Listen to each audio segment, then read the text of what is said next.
Snowflake, just in terms of overall strategy in this game tonight, is to keep that Coolidge offense off the field. Well, let's go down to the field and see if we can get a audio on the coin toss from our head official tonight. Maybe maybe our field mic can get out there maybe, and because we're not getting any audio from him, but we'll find out who won the toss as the captains are out there on the field.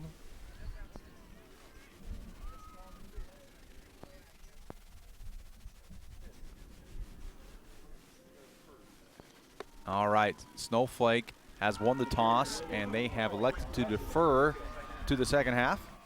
And that will mean Coolidge will get the ball to start things off here tonight.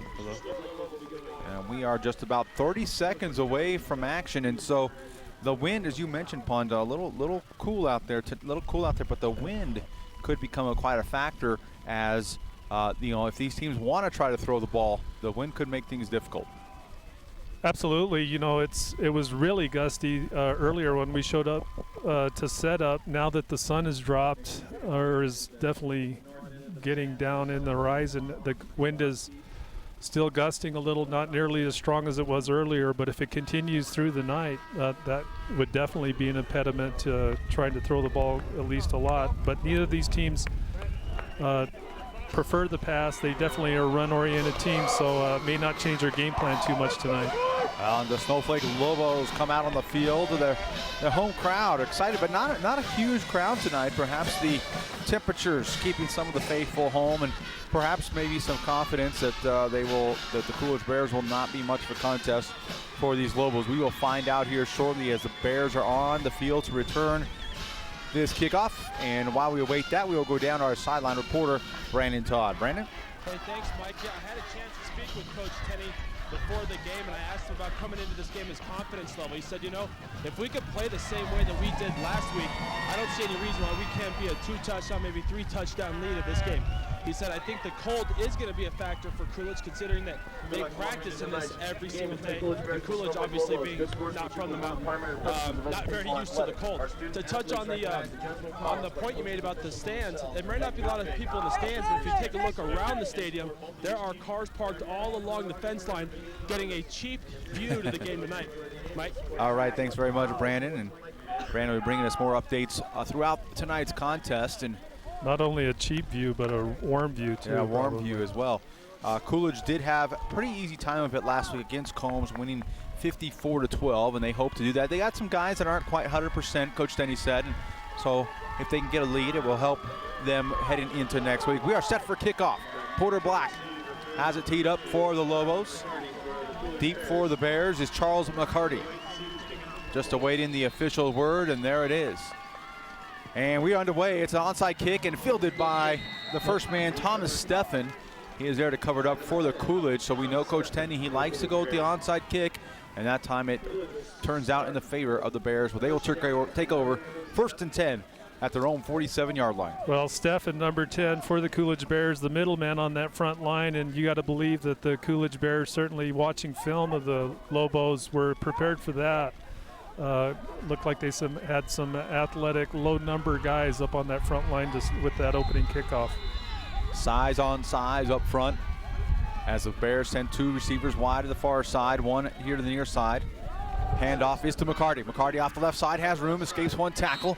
Is finally brought down on the far side by Keegan Bjorn, but not before a 5-yard pickup, 6-yard pickup. It'll bring up 2nd down and 4. Well, a good first run there for the Coolidge Bears. Get a good open hole on that left side. Actually, I think the tackle was Kurt Wood, number 42, from his cornerback position, but not after a good gain on that first rush by the Coolidge Bears, who actually will take a timeout here. Wow, Coolidge Bears are going to take a timeout. Something not quite right, perhaps with Dominic Ellis. McCarty is the one who called the timeout. But interesting turn of events here to burn a timeout after not even 30 seconds have gone off the clock. Well, as you say, the call of the timeout came from the backfield, so I'm not sure what's up with that. Well, perhaps our sideline reporter Brandon Todd can put a little shed some light on that. Brandon? No, I can't at all. I have no idea why he called timeout. I was going to touch on something that Coach Teddy talked about before the game. during our interview. He named Ellis and McCarty specifically. He said we have to contain those guys, can't let them punch it or can't let them break something outside. We need our tackles and our outside linebackers to come up big, make sure that they force the play back inside, where hopefully their big uglies in the middle linebacker can take care of them. All right, thank you, Brandon. As we are set for play, Morales lined up wide here to the near side. Ellis gives to McCartney. He's going to try the right side, gets through a tackle there. Good line search. Ooh, but a good tackle coming up from this linebacker position.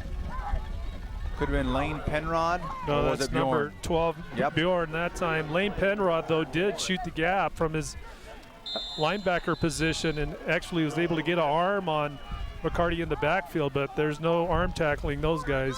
He's able to break through that attempted tackle by Penrod. Brown, Ellis going to keep this time right up the middle, but nowhere to go on 3rd and 1. It's going to depend on the spot. Looks like a close from the line judge mark there.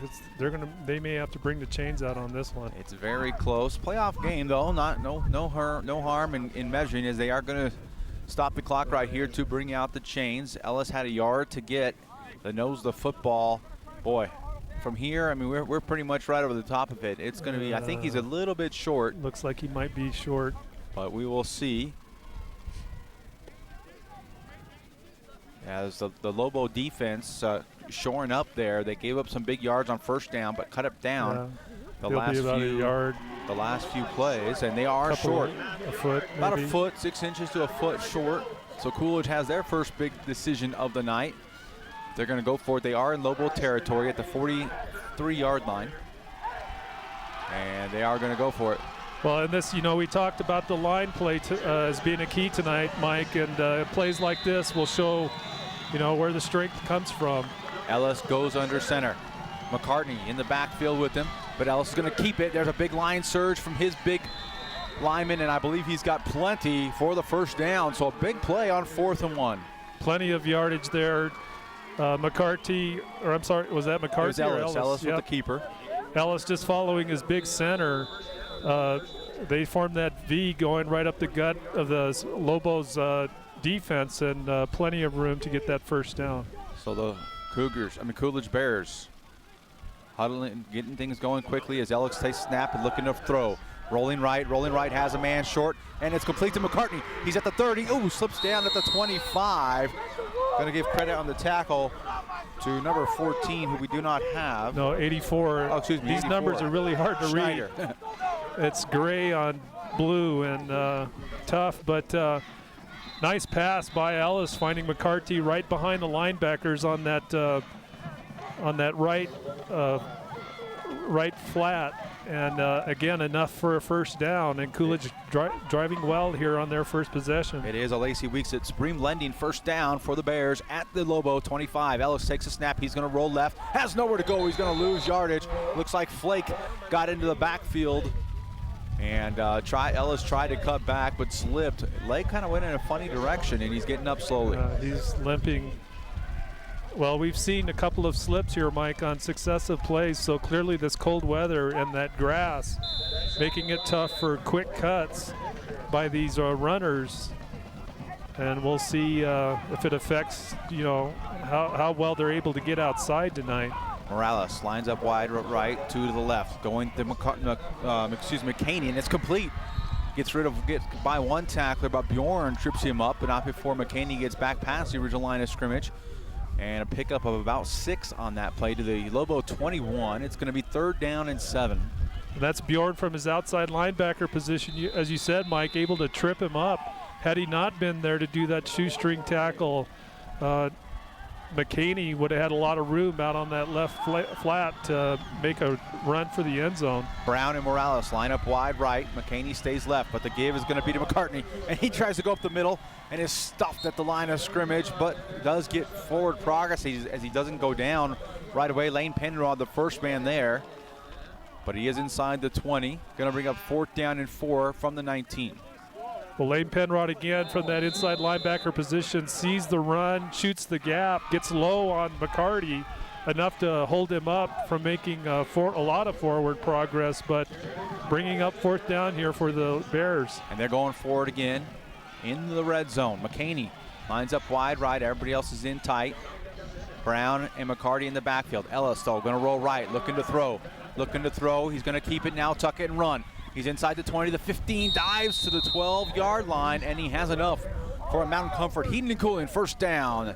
Dominic Ellis with a big carry there on 4th down. Well, and again, he has, when he's rolling out to that right side, he has one blocker in front, and he takes full advantage of that blocker, does Ellis. Finding a seam outside the linebacker and able to jump forward for that first down. So a good job again by the Coolidge Bears here on their first possession, staying steady. I mean, they've had a couple of 4th down conversions here, but you gotta give them props for being aggressive here in this first quarter. 2 so far tonight as Morales and McCartney wide left. Give it to Brown up the middle. Brown bounces off one tackler. He's inside the 10 to the 5 and is finally brought down. Again, Bjorn in there on the tackle along with Porter Black. Get in there, but he is down at the 4-yard line. Going to bring up 2nd down and 2. And we talked about James Brown, number 32, their inside power guy, and he showed the reason why they like giving him the ball up the gut there. He's able to blow through that line of scrimmage and get into that 2nd, 3rd level before he's brought down. McCaney lines up wide left. Brown and McCarty going to stay in the backfield, offset behind Ellis as he goes under center. Give the snap, give it to Brown again up the middle. He's at the 2 and maybe the 1, and they're going to say not quite.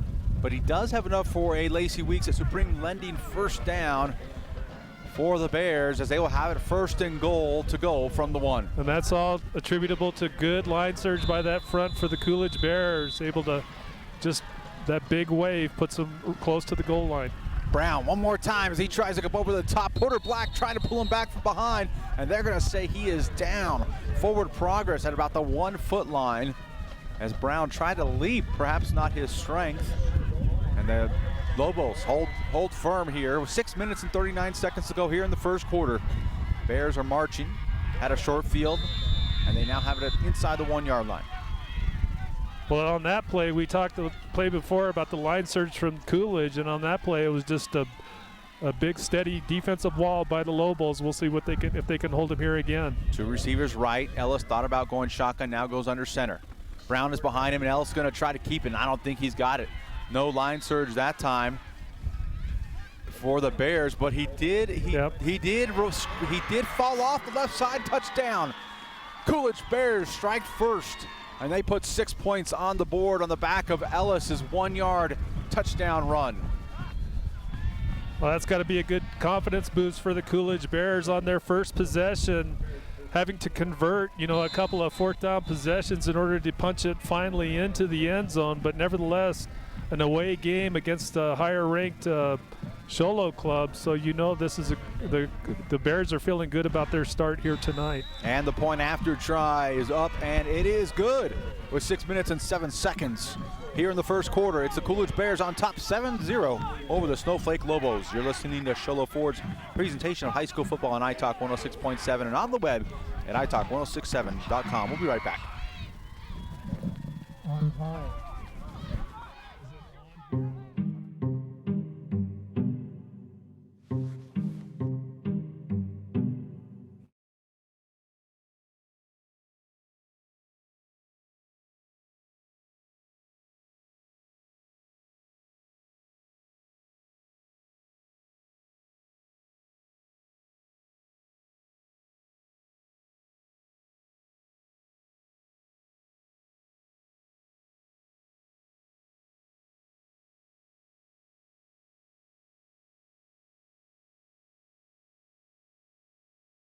And the Snowflake Lobos.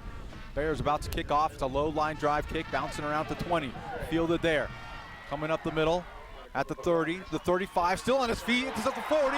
He's at the 45 and is wrestled down at the 48-yard line.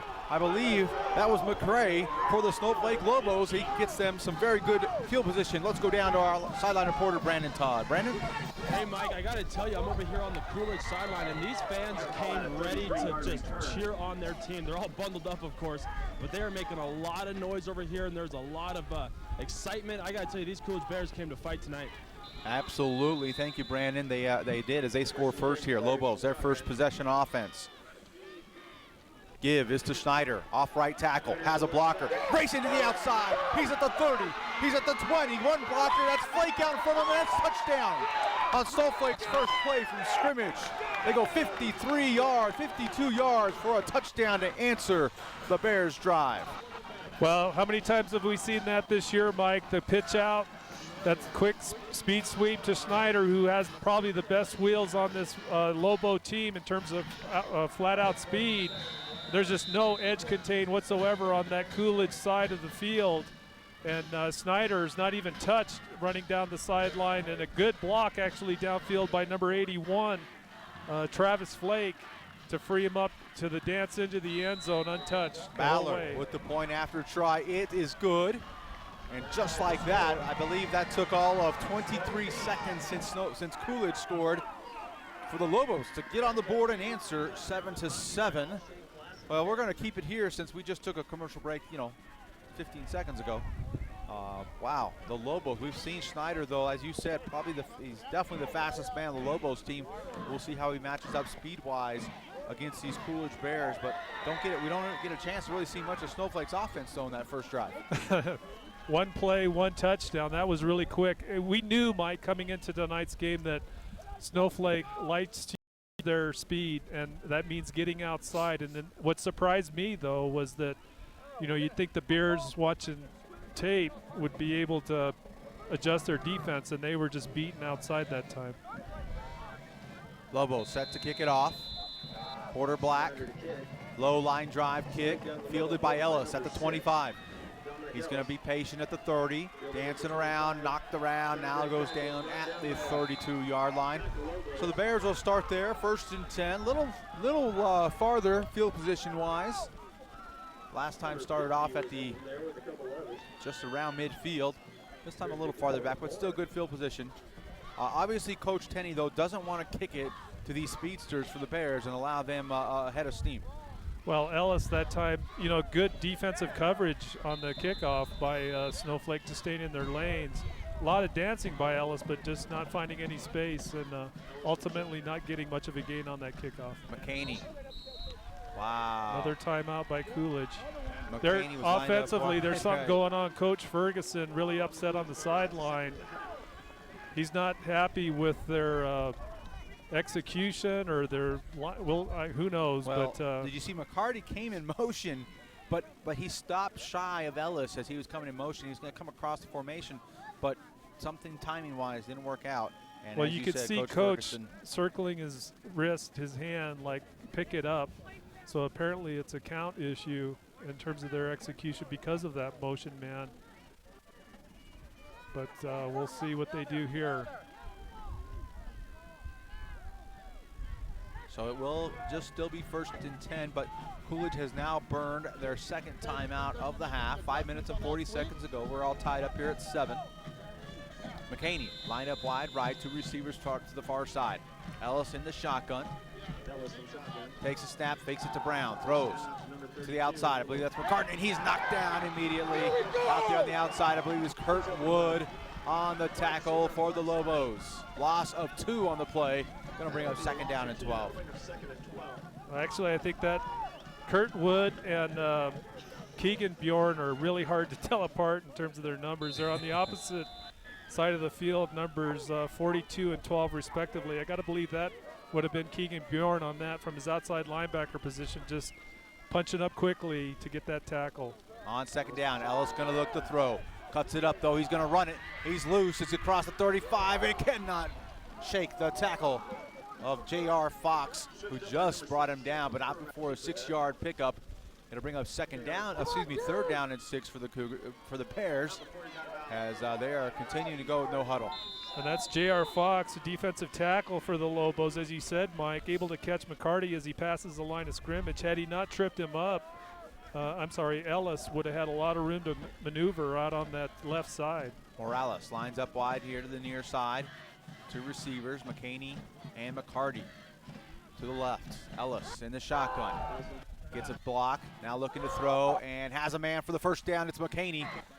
Good enough for a Mountain Comfort heating and cooling 1st down across the 45 to the 46-yard line. And we're going to go down to our silent reporter, Brandon Todd. Brandon, you mentioned that Ellis looked hurt before that play. What happened on that one? Yeah, I was watching him walk up into no huddle, but he was getting the play call from coach, and he was kind of leaning to one side, almost dangling an arm, and he made the throw and walked immediately over to his coaches. And he laid down on the ground. I don't know if he's holding his left shoulder. He's not moving his left arm. Yeah, he's definitely hurt. The trainers are on him right now. When I get something, I'll let you know. All right, thank you very much, Brandon. And not sure who the backup quarterback will be for the Coolidge Bears. Well, that's weird because, you know, we saw him throw the ball, as you said, Mike. A nice pass to find the open receiver, McCaney, for the first down. And on the throw, he actually slipped again, did Ellis. And I thought maybe it might be his knee or something like that. But the trainers are definitely looking at his shoulder. Yeah, might have got a little stinger the play before, but is trying to tough it out. Looks like number 3 is warming up. Tyler Stewart, sophomore, is warming up on the far sideline. Well, Stewart, according to the stats, has played in 10 games, and I've seen some film where Stewart does play quarterback. Obviously, he's not the starter. Stewart, just a sophomore, but he's not completely green to the to the offense or to getting playing time with these Coolidge Bears. But anytime you lose well, we don't know if he's lost, but he's on the sideline now.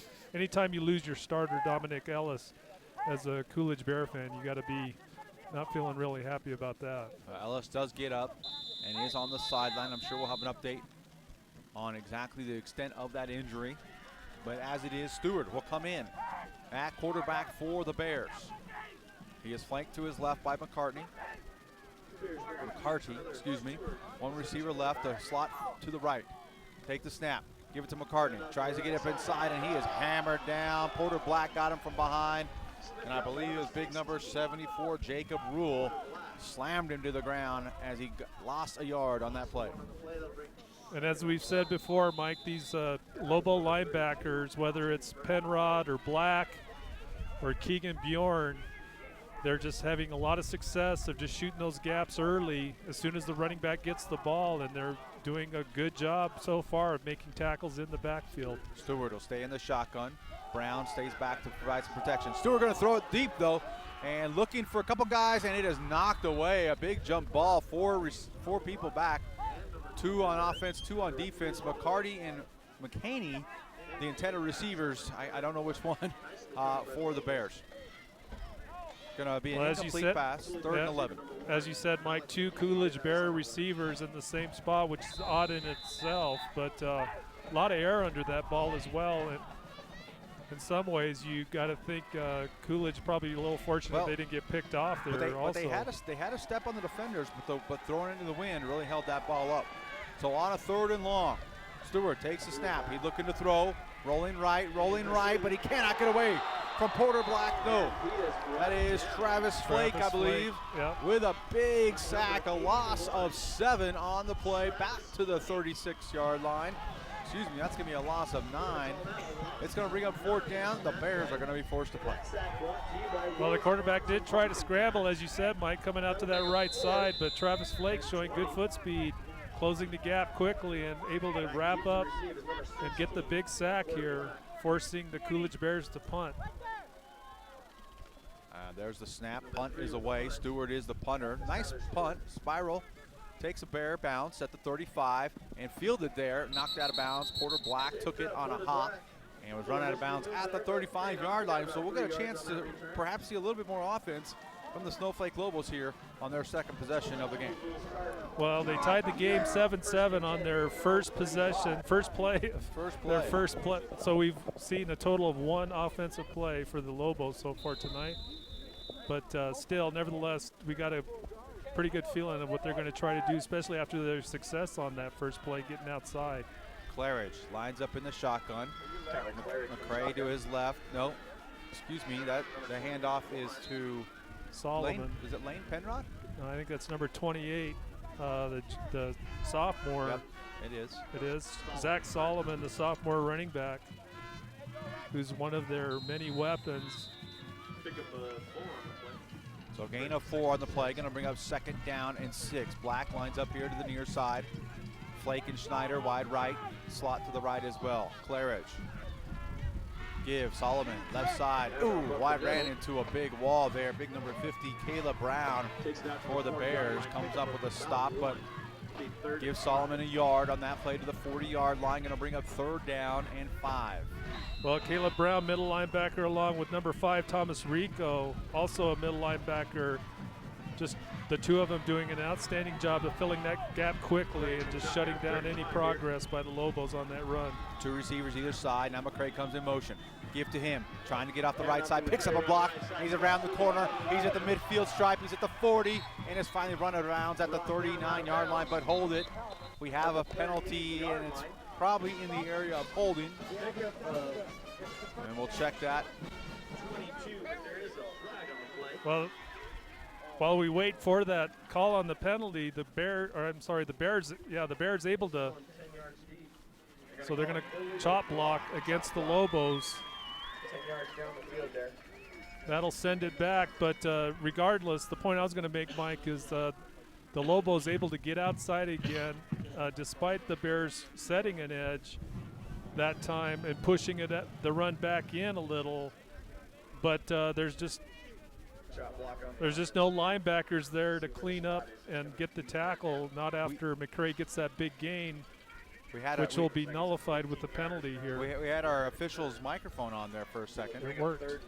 But as you say, that 10-yard penalty takes it all the way back to the 34-yard line. 3rd down and 11 now for the Lobos, but they've had a lot of success running it around the corners, getting their guys to the outside. Their speedsters, McCray and Schneider. McCray now going to line up as a wide out, twin set. Claridge brings a man in motion. That's Schneider. Going to fake to him, and Claridge wants to throw, but penalties, and it's going to be a false start. False start, offense, 5 yards.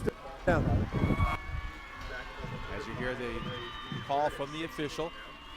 And we're going to go down to our sideline reporter, Brandon Todd, real quick and check in on the status of Dominic Ellis. Brandon? Hey, guys, yeah, they're calling it a bone bruise. They're still working on his left shoulder. I was standing next to him for a while, and he's in a lot of pain. They're trying to stretch it out, and he was moaning and groaning. I would say return questionable with how much pain he is showing to be in. Mike? All right, thank you, Brandon. As we have a timeout on the field, with 3rd down and 16 coming up for the Lobos, they want to talk it over. Coach Tenney's out there in the middle of the huddle, wanting to make sure they get this one right as they have an opportunity to take their first lead. They want to keep this drive going as we want to welcome in Camden Smith. Thank you for the heater. We're glad to know that you're good for something. He can't answer though. I have him off the air, so that's convenient for me. Well, you feel the heater? Yeah, I do actually. I'm feeling really nice over here. How about you? It'll get here. I'll trade you places eventually. No, it's all right.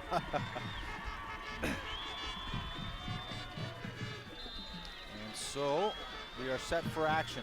3rd down and 16 for the Lobos. Claridge going to throw. Screen pass. Set up.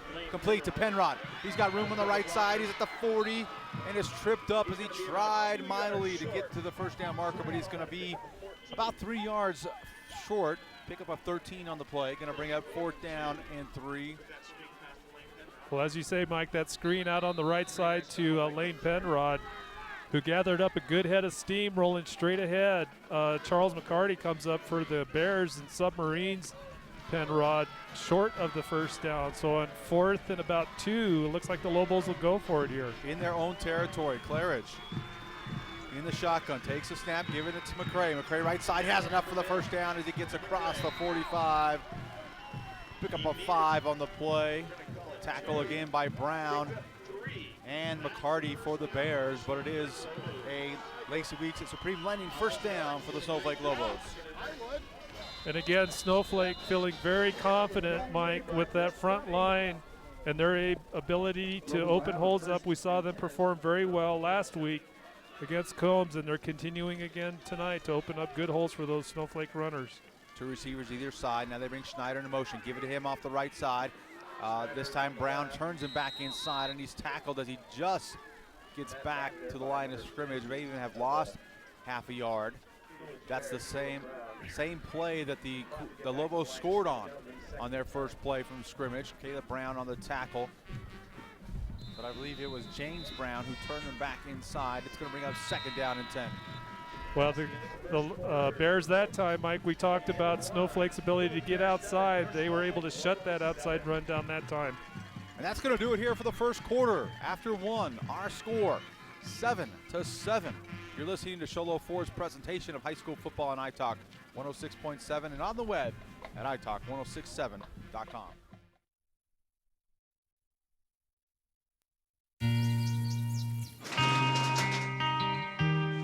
I've got a job to do today. I've got a job to do today.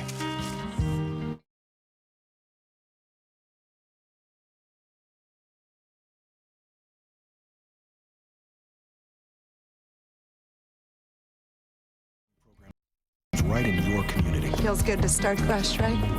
Sure does. And like that, you're a job creator. I was feeling so alone. I was going through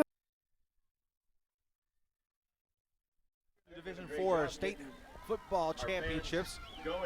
Mike Renee on punt Coolidge, bringing you live action here. Brandon Todd on the sideline. As we come back from the first quarter, timeout, 2nd and 10. Give to Schneider, trying the left side once again. Being patient, but the Bears are there.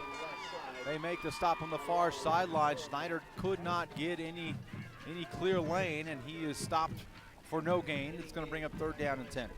Thomas Steffen, the junior, outside linebacker or corner, I'm not sure what position he's playing in, but he just slid outside as that run was going outside, taking on blockers, and ultimately engages Schneider. And that's, 2 successive plays now where Snowflake's been trying to get outside and the Bears have adjusted, able to shut him down on those outside runs. Claridge sends a man in motion. That's McCray. He's going to look to throw.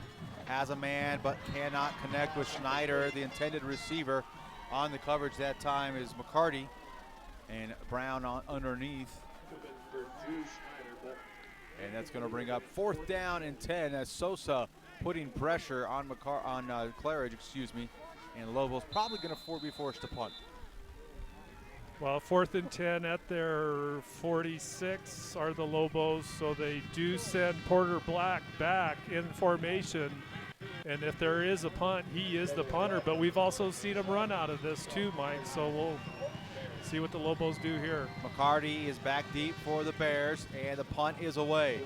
It's a wobbler into the wind, lands at the 25, goes out of bounds at the 22-yard line.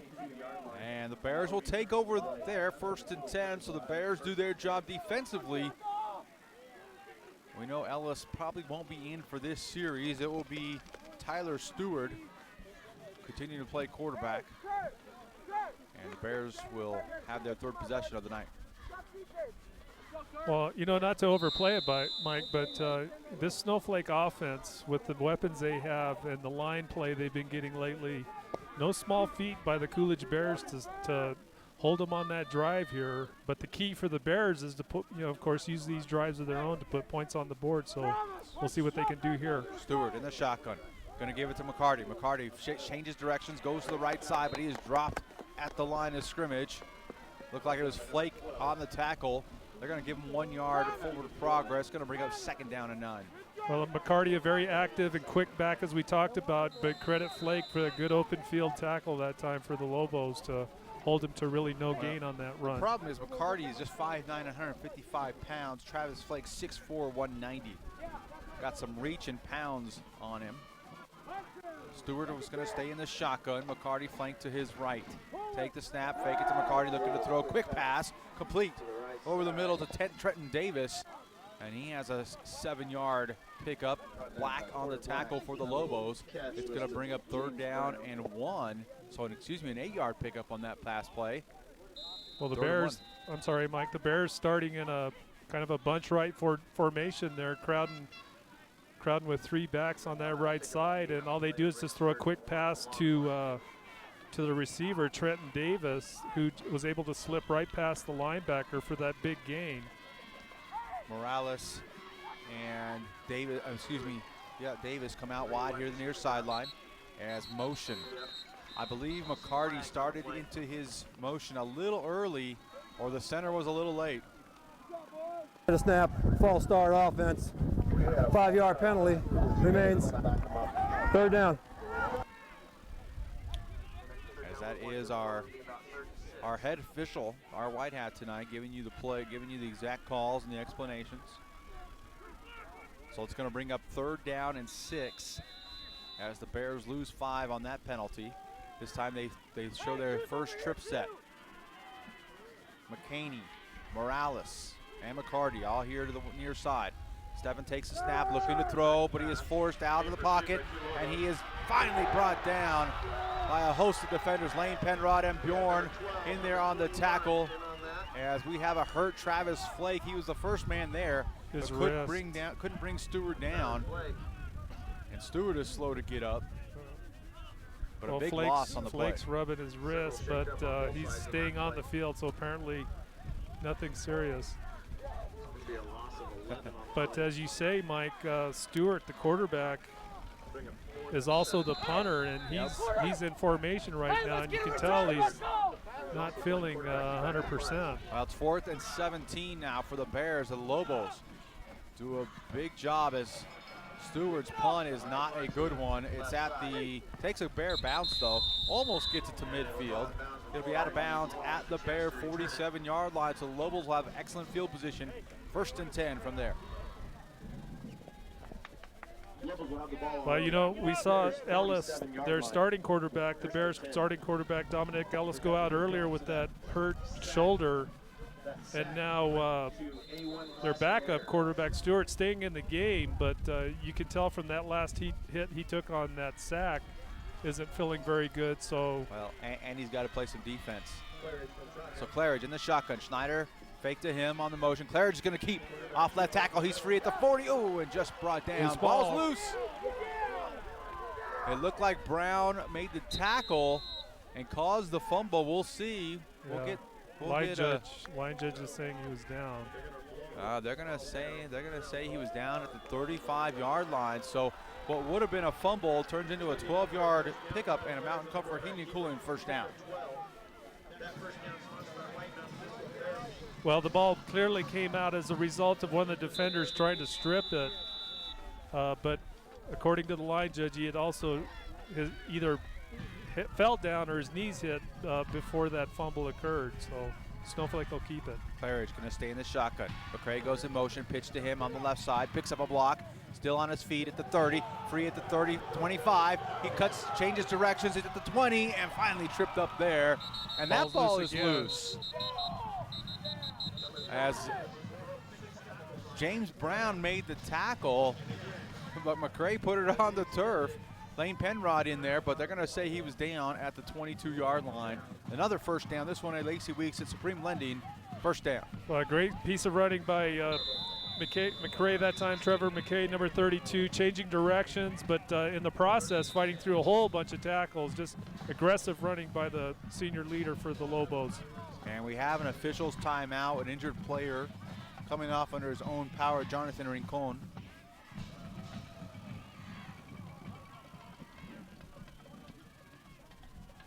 And it's going to be 1st and 10 from the 21-yard line for the Lobos. And we are now set for play as Claridge breaks the huddle.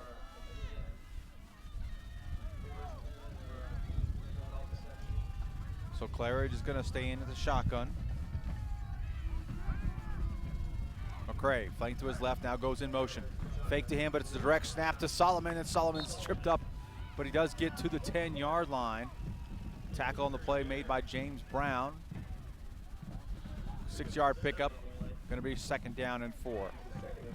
Also Tyler Stewart for the Bears coming up to assist with that tackle. But as you say, Mike, a direct snap to Solomon, and a pretty good gain there on that first down play for the Lobos, marching in close to the end zone here. Claridge sends McCray in motion to the left this time. Fake to him, wants to throw. takes some pressure and goes up top the flake, and it's intercepted. Intercepted in the end zone by Charles McCarty, and they're going to say, Bear Coolidge ball. Great play by McCarty, very athletic. He's up against a much taller Travis Flake, 6'4", but McCarty with those hops able to get up high point the ball. Let's go down to our sideline reporter, Brandon Todd. Brandon? Yeah, guys, that happened right in front of me. Beautiful play by McCarty. He goes up almost one-handed it, and he happened to get his right foot down as he came down, and a great job maintaining possession, and the refs conferred, and absolutely, they said, we got an interception. Huge play by the Coolidge Bears. Big play as the Lobos are turned away. Thank you, Brandon. On this possession, here is with 7 minutes and 7 seconds to go here in the second quarter. Bears back in business. Stewart in the shotgun. Wanted to give it to Brown, but we got a false start. We had a movement. Good ball.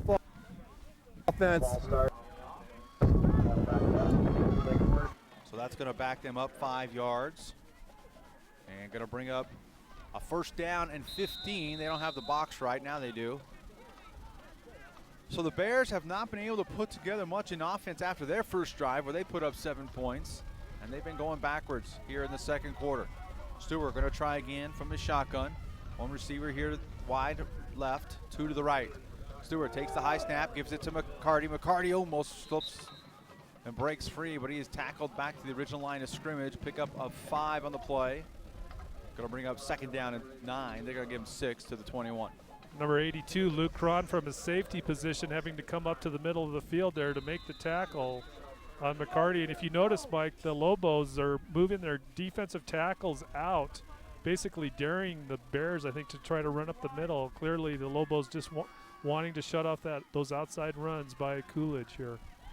On second down, Stewart going to get hammered, but he pitches it to McCarty, and McCarty slips and goes down. And now we have a penalty on the play. McKinley came up and buried McCarty, but Stewart took the brunt of the punishment there as he pitched it on the option. We'll check the flag.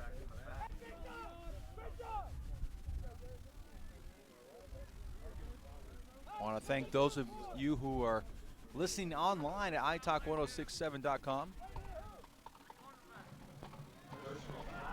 As we have a personal foul against the Lobos. Could have been a helmet to helmet or something over there, but well, it looked like it might have also been a late hit, potentially just a big crowd of players trying to chase that ball down outside. Hopefully we'll get the referee here.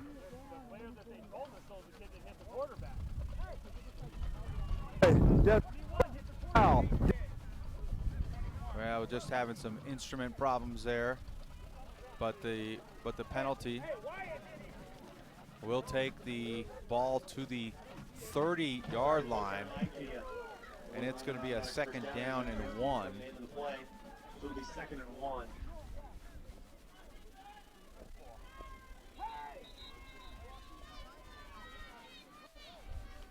So now the officials are going to have to confer with what's going on and figure out exactly where the ball is supposed to be spotted. I thought the ball should have been, if the personal foul should have been a 15-yard penalty.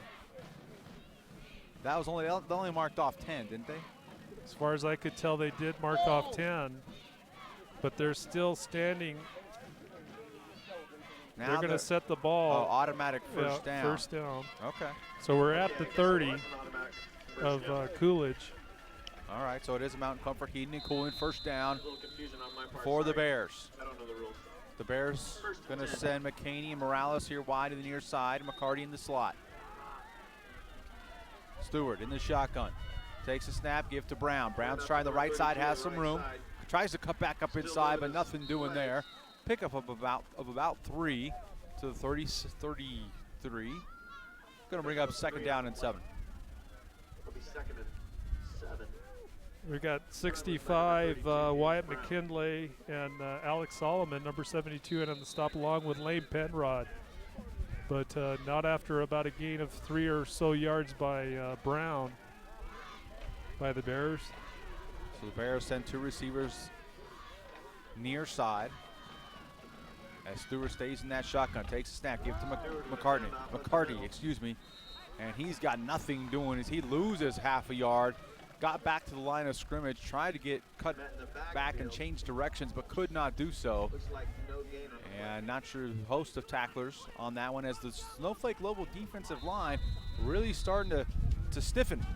Start to stiffen, as we have papers that are not stiffening, and they are loose. Well, that was Wyatt McKinley again, that defensive end on that left side for the Lobos, in again on the tackle, doing a good job not letting those runners outside. Big 3rd down and 7 for the Bears.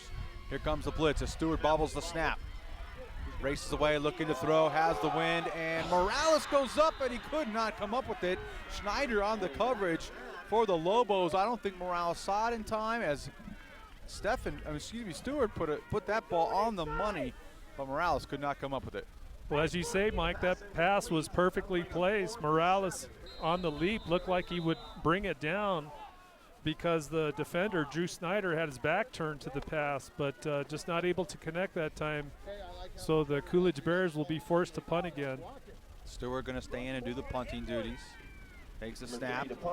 Lobos come after it. It's a high punt, and the wind's going to help them out a little bit, but not a great punt. When you got the wind at your back, it's going to go out of bounds. They're going to mark it inside at the 42-yard line. Lobos will take over 1st and 10. Well, again, Coolidge on their last 2 punts, hitting the high punts, but not a lot of distance to them. And as a result, you know, the Snowflake Lobos starting with very good field position again here at the 42. Boy, these two teams, first drive, Bears boom, score, boom. Lobos score, and since then, nothing. Yeah, you would think with field position, you know, somebody would break something loose. But as you say, Mike, the defense playing tough for both teams here lately. Claridge sends a man in motion. That's McCray. They give to him off the right side, cuts it up inside, gets some room at the 50. It's a foot race now. He's at the 40, has one man to beat, cuts it inside the 30. He's loose at the 20. He's at the 10. He's going to score. Touchdown, just as we talk about it. McCray, goes 58 yards for the touchdown for the Snowflake Lobos. The Lobos have scored on that play twice, once by Schneider and now by McCray. Well, it all starts at the line of scrimmage, Mike, by McCray being able to get outside of the tackles. So just good blocking at the point of attack, but then beyond that, McCray just with those happy feet, keeping busy, running downhill hard, breaks through some actually poor tackles by the Coolidge Bears, but nevertheless finding open space really well and just running in for the 2nd touchdown for the Snowflake Lobos. Ballard puts the low point after try through, and we finally have another score with 4 minutes and 29 seconds to go here in the first half. It's the Lobos at their first lead, 14-7 over the Coolidge Bears. We'll step away. You're listening to Sholo Ford's presentation of high school football on iTalk 106.7 and on the web at iTalk1067.com. I was feeling so alone. I was going through a really difficult time. I didn't want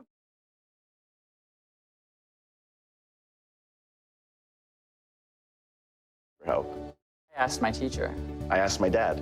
You can do this. Whatever it is, ask for help. If you're thinking about suicide or need support, call the Trevor Lifeline. Trained counselors are there to help 24/7.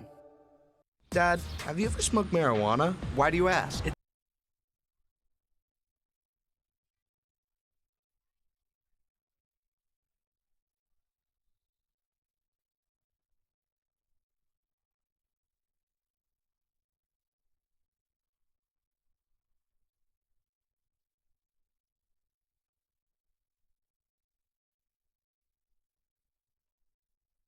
For the Bears, and they will have it at their own 31-yard line, 1st and 10. Well, you mentioned it earlier, Mike, Snowflake on their kickoffs, trying to keep it away from the speed guys down deep. Again, just pooching over that front line in this case, but in this case, Coolidge able to recover, and again, good field position for a drive here to start. McCaney and McCarty come wide here to the near side. Stewart takes the high snap, throws it, gets to McCaney. Little bubble screen, he's at the 40, still on his feet, falls forward to the 41. Pick up a 5 on the play. McCarty now, slow to get up as he was bounced back and forth between Snowflake defenders, but Bjorn credited with the tackle. It's going to be 2nd down and 5. We'll check the injury in a minute. Well, the receiver, after the hit, not able to get up. Number 1, McCaney, he ran into traffic after catching the ball. Hit was made by Kurt Wood, number 42, along with possibly number 12, Keegan Bjorn. McCaney's up now, but you can see noticeable limp as he'll head off the field here with coaches. Yeah, so we're not sure what the injury is. Definitely limping. But as we talk a lot about the Snowflake Lobos having a lot of weapons, these Bears, they have a lot of weapons as well. They'll bring in another speedster to take his spot. As a matter of fact, that will be number 22. Don't have a number for him, but he's going to line up, a name for him, but he's going to line up wide to the far side. McCarty and Morales here to the near side. Stewart under center, gives it to the deep man. That's Brown, James Brown, the Godfather. Pick up a 4 on the play. Going to bring up 3rd down and 1 as he is across just to the 45-yard line. Brown hasn't had a carry for a while. Gets one and picks up good yards. And McCaney right back into the ball game for the Bears as he will come here to the near sideline. Everybody else bunched in tight. Slot to the right. 2 backs as Stewart goes under center. Gives it to Brown. Some confusion on that handoff, and it's a fumble. And Lobos have it. They tried to, no, I take that back. The Bears hold on to it somehow. Number Bryce 52, Morrow. yeah, number 52, Bryce Morrow, able to clean it up, but that ball looked like it was touched by several players before Morrow did finally grab it for the Bears. And the White had all over that one as he had the best vantage point because that happened in the backfield. Some definite confusion there between Stewart and Brown on the exchange, but Stewart gets to live another day. And now a 1st down. So obviously what happened is somebody from Snowflake recovered it, fumbled it, and Morrow picked it up. And so the Bears will have a Lacey Weeks and Supreme Blending 1st down at the 48-yard line. Now Stewart looking to throw. Got a fade pattern to McCaney, and it is intercepted. Kurtwood at the 40. He's bringing it across midfield. Down the sideline at the 40. Knocked out of bounds at the 35. And just like that, the Bears give it back. And now we're going to have a sideline penalty, probably against the Lobos. But nonetheless, they are in business as they have possession inside Bear territory. Great interception by Kurt Wood. Great interception by Kurt Wood, playing very tight on Malik McCaney, the intended receiver, number 1. The quarterback trying for a touch pass down the sideline, well-placed pass. But he throws a good ball. A very good ball, but you got to credit Kurt Wood, 42, just playing excellent defense that time and able to get the interception. We've got a holding call against Snowflake probably after the interception, though. As we'll go down to our head official. During the return, illegal use of the hands on the return team. That's 10 yards from the spot of the foul, 1st down. All right, there you go. Great to have those explanations. So they're going to be backed up to the Bear 44-yard line, but they will still have it 1st and 10. 3 minutes and 6 seconds to go. I'm sure they would like to put some more points on the board going into the half. Claridge stays in there, quarterback. McCray flanked to his left. Take the snap, give it to McCray. He's going to try the right side. Has a couple blockers. Hit at the 41-yard line and nothing else doing there. As looked like Stewart came up to make the tackle. But he does pick up 3 yards on the play. Going to bring up 2nd down and 7. Stewart does come up from his safety position to make that tackle along with a couple of linebackers. And earlier, Mike, on those runs by McCray, he was able to slip through with really poor tackling onto the part of the Bears, but that time they just gang tackled McCray and held him to a very small gain on that play. Schneider comes in motion, give it to him. On the left side, cuts it up inside, now trying to get to the outside. Has some room. He's at the 40, the 30, and he's going to go into the end zone. Touchdown, Snowflake Lobos. A 41-yard touchdown run. The Lobos have scored 3 times. all on the exact same play. That slot man coming on the end around motion, handoff, and this time, and all of them big plays, 52 yards, 58 yards, and now 42 yards as Schneider takes it in. That play certainly working for the Lobos so far. You got to credit Lane Penrod for a lead block that time out on the edge. And, you know, once those runners get past the linebacker that's trying to set the edge, there's really nothing beyond that from the Coolidge defense, and just allowing those runners to find those sidelines.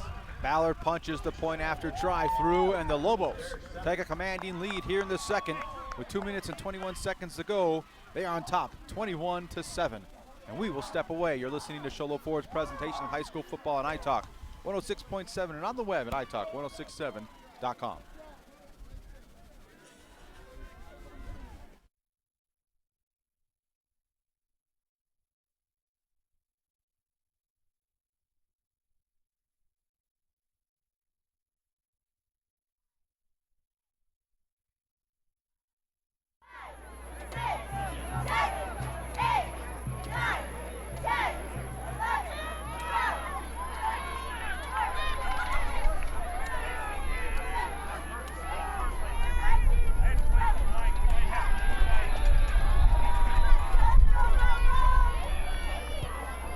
Black with a kick. Lands at the 25, bounces around, picked up by number 2. Lobos kind of kick it away. Charles McCarty. Picked up at the 30 and not much doing on the return. McCarty there to return it for the Bears, but they will have it at the 31-yard line, 1st and 10 with 2 minutes and 15 seconds to go here in the first half. Well, again, Snowflake special teams on the kickoff, content with just those pooch kicks about halfway down the field. You know, Coolidge has been getting some decent starting field position, but obviously that's something that the Lobos aren't too concerned with so far. Stewart under center, gives to the first man through. That's Brown, I believe. And he has positive yards across the line of scrimmage. Just a gain of 1.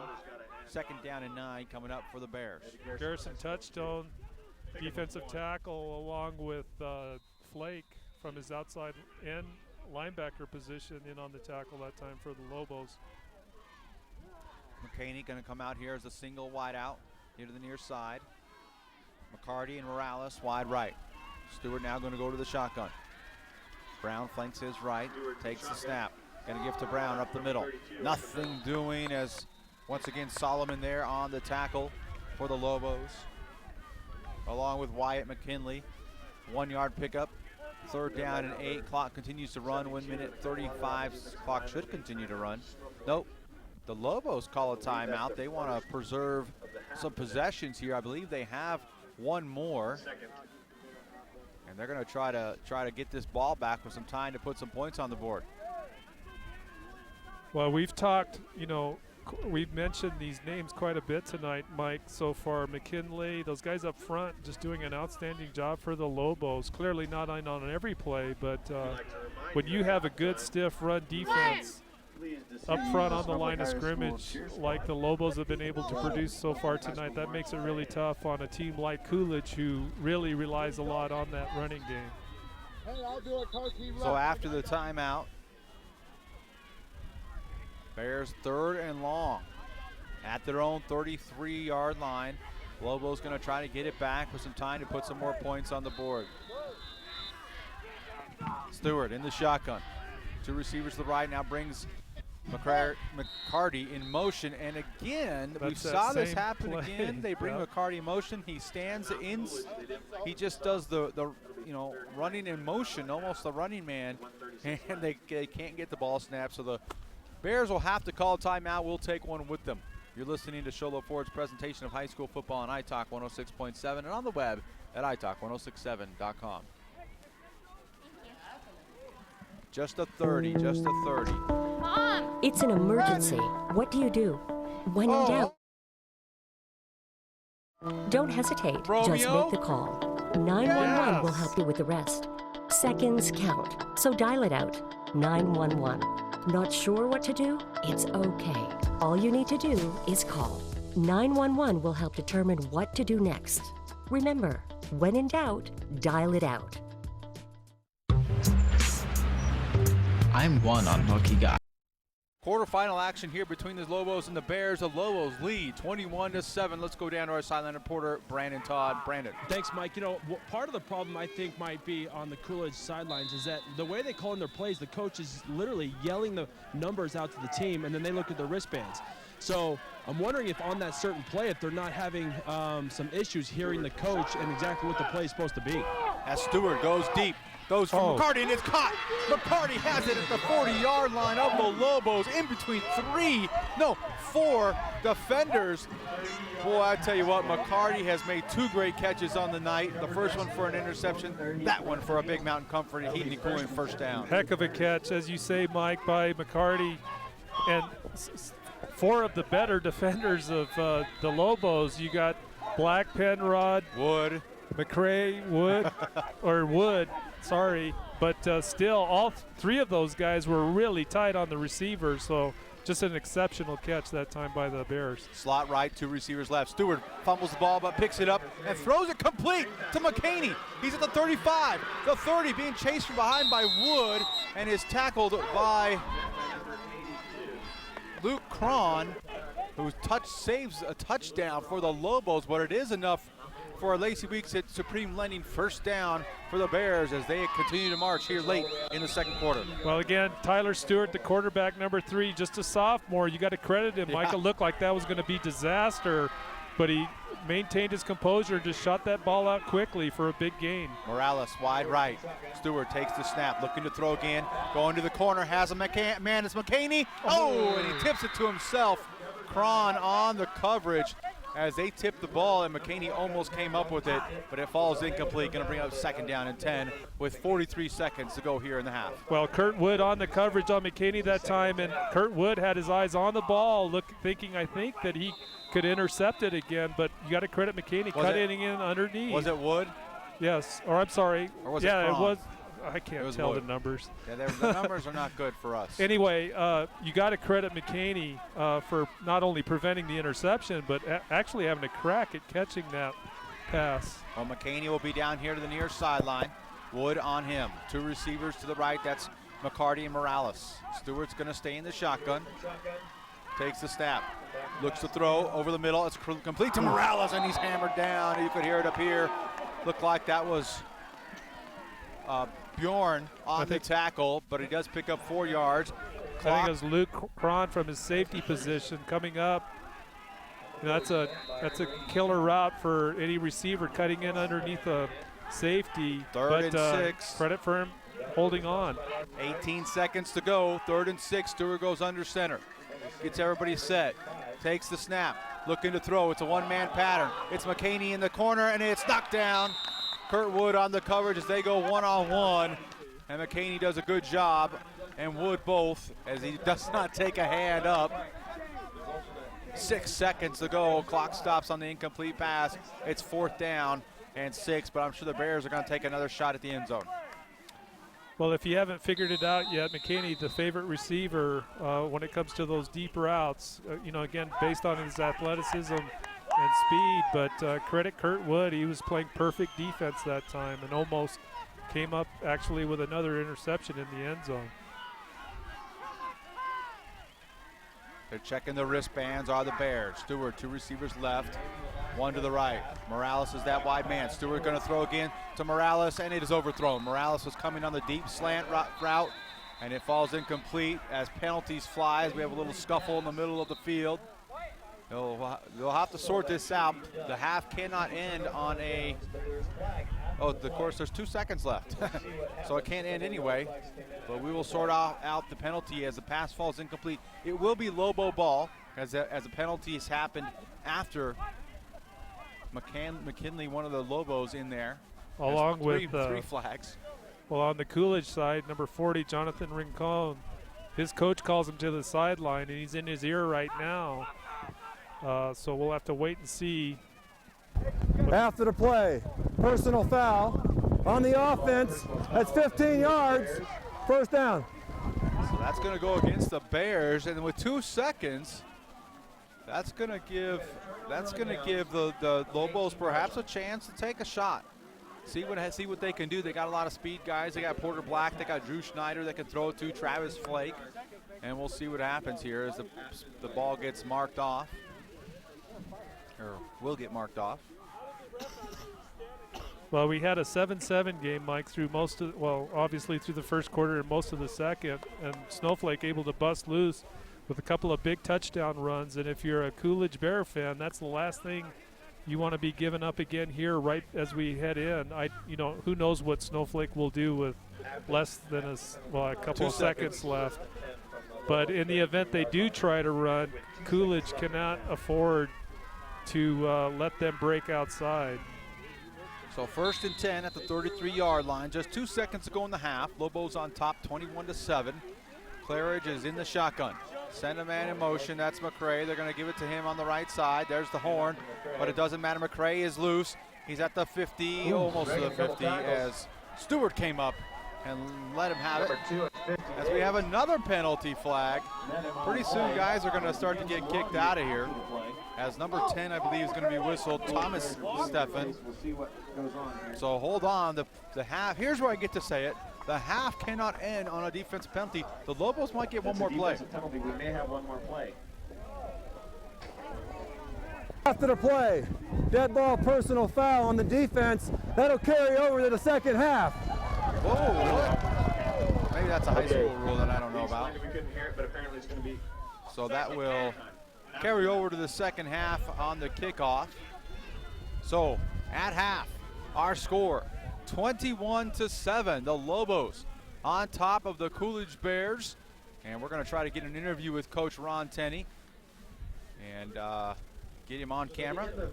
And let's go downstairs to our silent reporter, Brandon Todd. Brandon? Hey, thanks, Mike. Coach Tenney, you're going into half 21-7. Give me your thoughts and any adjustments you'll be making at halftime. Well, we're going to have to figure out up front what we can do to get more inside game on offense.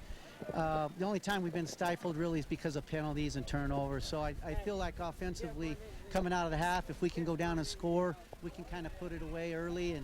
And as you can tell, it's starting to get a little chippy already. So defense is playing tough other than that first drive, but we gave them good field position on the kickoff. But defense has been stellar tonight. If they can keep doing what they're doing, I think we'll be all right second half. So it's just a matter of taking care of the ball, no penalties, and keep our heads going into next week. Coach, speaking of penalties, on the last 2 plays of the game, 2 personal foul and sportsmanlike conduct penalties against Coolidge. What are you going to tell your boys about that going into half? Yeah, we talk about it every week, but especially now at halftime, we're going to talk to the boys about, hey, we've got to keep our cool. We can't let things in, we got to play intense, but we have to play under control. Anybody gets tossed this week, they could be looking at sitting out a semifinal game if we're able to hold on and win this game. So that'd be kind of a tough deal for one of these boys to have to sit out if they get ejected. Coach, appreciate your time. Good luck second half. Thanks, Brandon. Mike? All right, thank you very much, Brandon.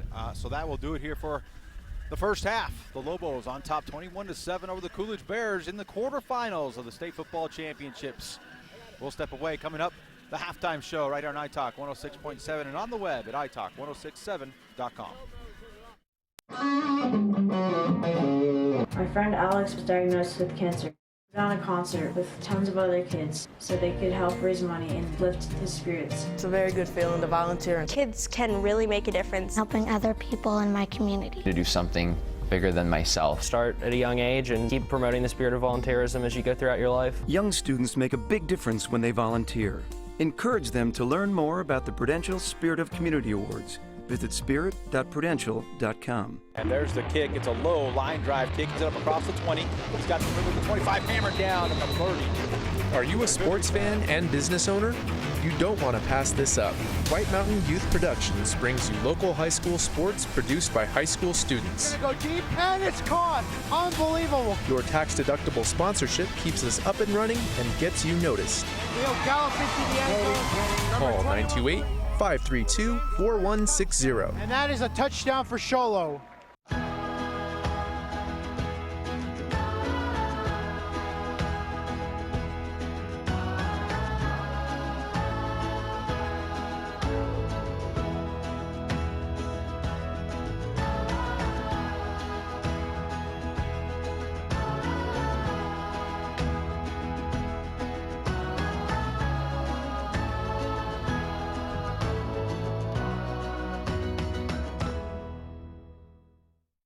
Getting your furnace tune-up each year ensures that your equipment is operating at peak efficiency and will save you money. Call the experts at Mountain Comfort Heating and Cooling and ask about our fall tune-up special. We'll come out and perform a 10-point inspection to make sure your unit is ready for the cold. Don't settle for anything but the best when it comes to your comfort and safety. We've been in the business over 29 years and are simply the best at what we do. Call 537-4264. That's 537-4264. Mountain Comfort Heating and Cooling, bringing you comfort through the 4 seasons.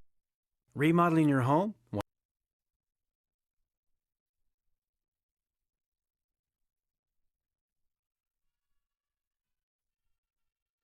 Snowflake High School. It's halftime, and the halftime show here on iTalk 106.7. Don't forget to catch us on the web at iTalk1067.com, where you can get live. Oh wait, you can't get live audio or live video right now. Is that correct? Oh, we can. We can get live video right here on iTalk1067.com. You can check all the action. So if you're a little cold, you can still get everything from the comfort of your living room or wherever your computer happens to be. So it's halftime though here, Punt, and impressions from the first half. You know, you talked about your key players of the game, and so far those have kind of lived up to those expectations. Well, on the Snowflake side, clearly those last 2 touchdowns, you know, by no means putting this game away, but making a big momentum shift for the Lobos going into halftime, because we had a 7-7 game through, you know, clearly the first quarter and a big chunk of the second quarter. And surprising to me, I didn't think we would have a defensive battle on our hand, but that's exactly what we had. And you know, for the Lobos, what's been their bread and butter all year has certainly proven to be their go-to play tonight, and that's that run outside, whether it's Snyder, who I think scored 2 touchdowns, and then McCray, we always knew was just a real active downhill kind of guy for the Lobos. He gets the other touchdown. So the running game is certainly clicking again tonight for the Lobos. And then on the Coolidge Bears side of the game, the big hit for them was losing Dominic Ellis, their starting quarterback.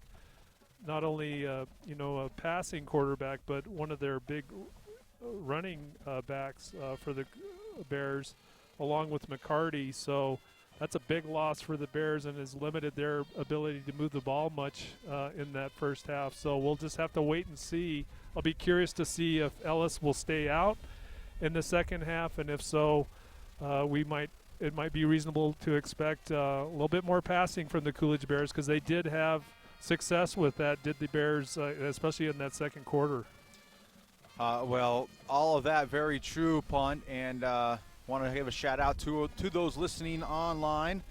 We're getting updates from Ron Evernham, who's letting us know that there are people listening. So I guess that could be both a good thing and a bad thing, as you know, you get what you pay for around here. That's right. But I'm Mike Granillo here, joined with Punt Cooley and Brandon Todd on the sideline, and we do want to thank Canyon Smith for bringing a heater, because it's cold, and you know, the and Coolidge, it's windy. The Coolidge Bears don't seem to be bothered. They came out, kind of hit Snowflake in the face as you punched them in the mouth, so to speak, as you said, Punt. But then the Lobos rattle off 21 unanswered, and they now have the lead, 21-7. As we get a great shot of the Snowflake Lobo marching band, and they got something interesting and funky going on here, as they have blindfolded several of the people in the band. I'm not sure what that's going to have to do with anything. That's kind of how we operated. Blindfolded. Yeah, that's most of the time. Very good metaphor. So they must be learning from us. Maybe it's a tribute to us. Oh, it could be. Three blind mice. Yeah. But unfortunately, because Punt Cooley is doing our color commentating, he can't be bringing us stats. So we don't have any numbers, although we do know this. We do know that the Lobos have at least, I would guess, about 200 yards of offense, because we know Snyder had a 52-yard run, then McCray had a 58-yard run, and then Snyder had another 42-yard run. So that's about 152 yards. I'm sorry, 152 yards of offense right there on just those 3 plays to get the 3 touchdowns for the Lobos. That they lead 21-7. We leave you with this shot and sounds of the Snowflake marching bands here on the halftime show. We'll be back right after these messages.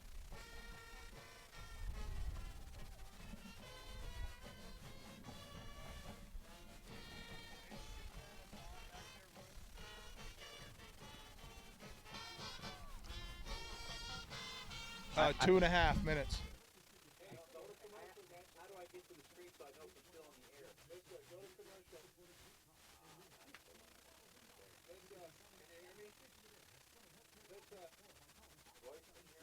Yes, sir.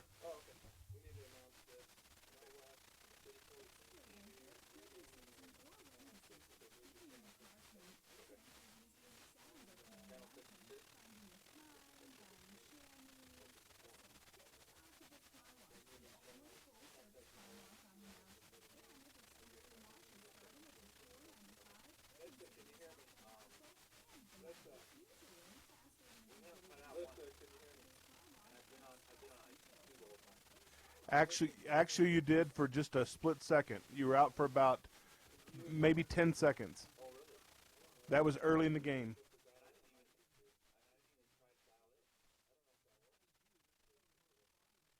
It's working.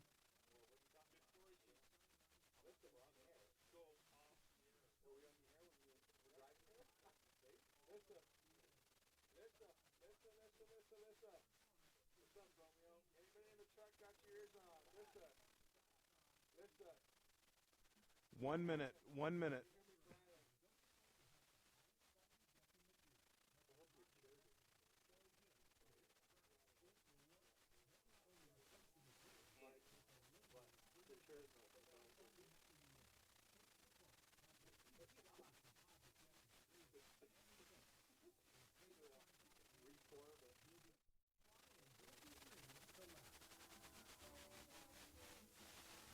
30 seconds. Remodeling your home? Want to save money? Go to Case Supply. Need new shingles? Want to save money? Go to Case Supply. Building a new deck? Want to save money? Go to Case Supply. Need siding? Want to save money? Yep, Case Supply saves you money on siding too. Case Supply has the best prices and the best selection on roofing, siding, decking, windows, and doors. Even better than the big box stores. So the next time you want to save money, see Case Supply in Taylor, Pine Top, and now across from the Dairy Queen in Show Low. Need a fireplace? Ace has that. Need barbecue grills? Ace has that. Need paint?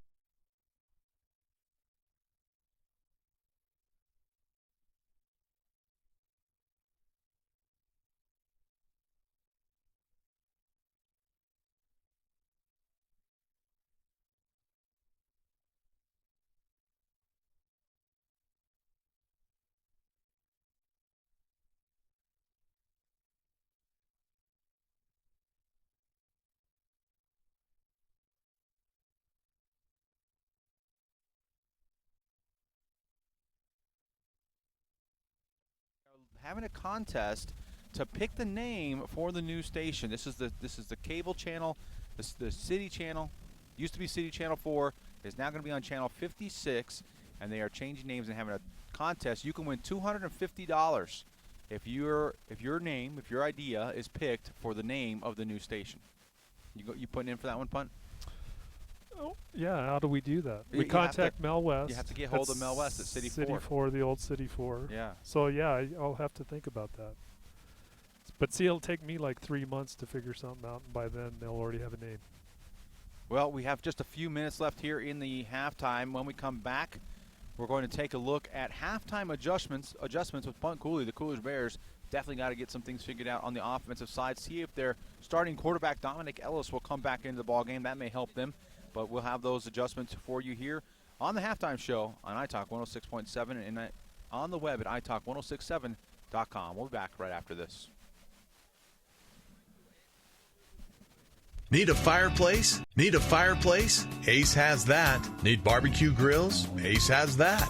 Need paint? Ace is the best place for that. Need a chainsaw or weed eater? Ace has that too. Ace can even fix your chainsaw and your weed eater. Ace Hardware has everything you need for your home improvement project. They even have a 24/7 locksmith. Locked out of your home or car? Their mobile unit will come to you. That's your helpful place. Ace Hardware of the White Mountains in Pinetop, Overguard, and Show Low.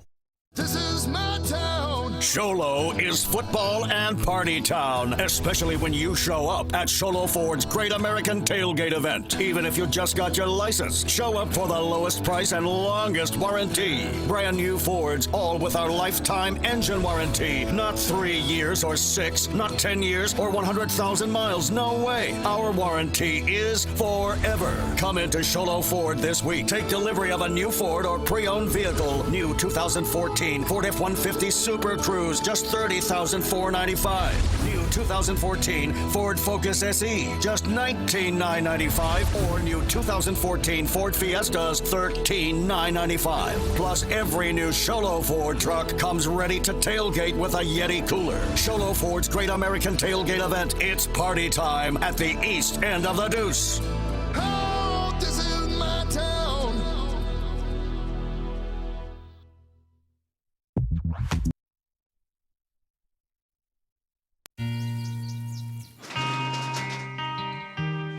I've got a job to do today. I've got a job to do today.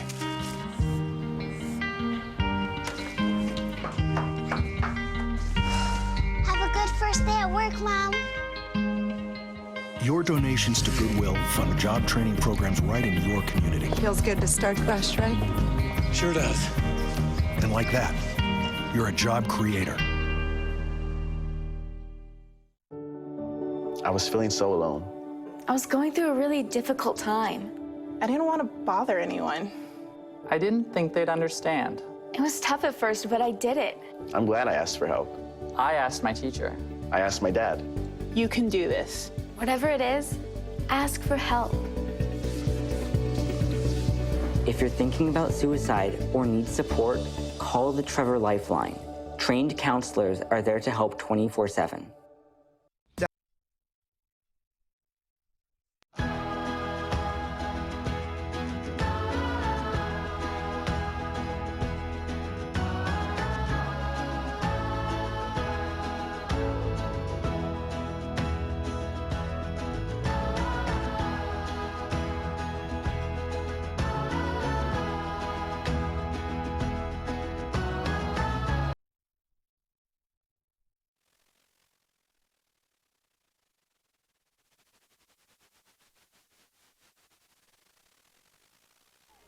Valley 14, Australia Foothills 7.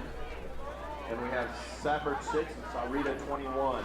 Those are all halftime scores unofficially from the White Mountains backcourt, but it's online, so it's true, I'm sure.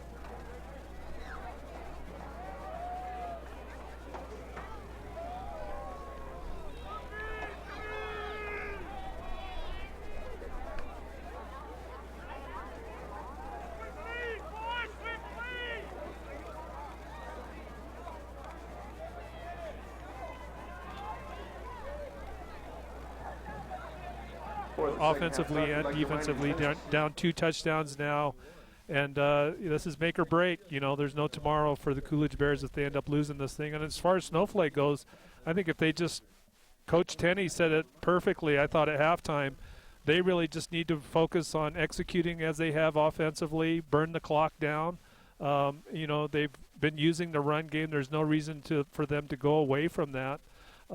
And just not turn the ball over. And defensively, on the defensive side of the ball, the Lobos just keep doing what they were doing and not allow any big plays on the part of the Cougar Bears, and they should be in pretty good shape heading into the end of the game tonight. Pun, I don't remember seeing the Bears try to run the ball outside. Not really any sweeps or wide, trap plays or anything like that where they try to get the outside. They've thrown the ball the outside, but they haven't really run it there. Is there any chance we might see that, do you think? Well, they've tried a couple of times to do, it looks like kind of a read option to McCarty outside, but they haven't been able to get outside. Again, you know, we talked about the defensive linemen for the Lobos, Wyatt McKinley in particular, along with Solomon and some of those guys up front have just been doing a good job of shutting those lanes down, staying outside.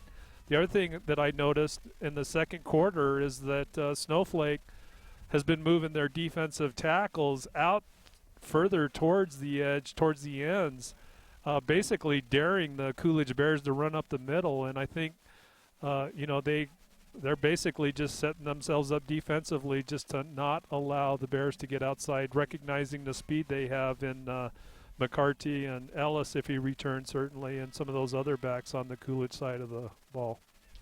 All right, well, thank you very much, Punt, for those halftime adjustments. And we hope to bring you some scoring updates from around the state as the playoffs are well underway. And we'll hopefully Royce Kincannon can get some of those for us. Those second half scores, those all important second half scores. I tell you, Punt, if the Lobos can hold on here, I'll be thankful for the fact that we'll be in Phoenix next week. I'm not usually thankful for that. But I heard it was going to be windy and cold in Phoenix next week. Yeah, so I still can't be this week. I think you're taking the weather with you. All right, we are ready for kickoff here to start the second half. The Lobos, who won the first half toss, deferred to the second half, and so they will get the ball. Not only that, they will get a 15-yard penalty that ended the first half, and it's tacked onto this kickoff. So kicking off from his 25-yard line is Malik McCaney.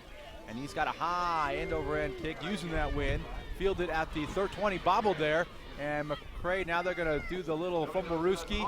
And on the far side is McCray. I think he kept it, and he's upended at the 30-yard line. Oh, it's Porter Black, excuse me. And the Lobos will have it there from the 31-yard line, 1st and 10. Let's go down to our sideline reporter, Brandon Todd. Guys, Ellis, the quarterback who got hurt for Coolidge, is in street clothes. He will not be returning. They did go ahead and call it a minor separation of his left shoulder. Huge loss to the Bears, and you got to feel for him too, being, you know, this might be the last game of his season to go out with an injury that early in the game, but he will not be returning, guys.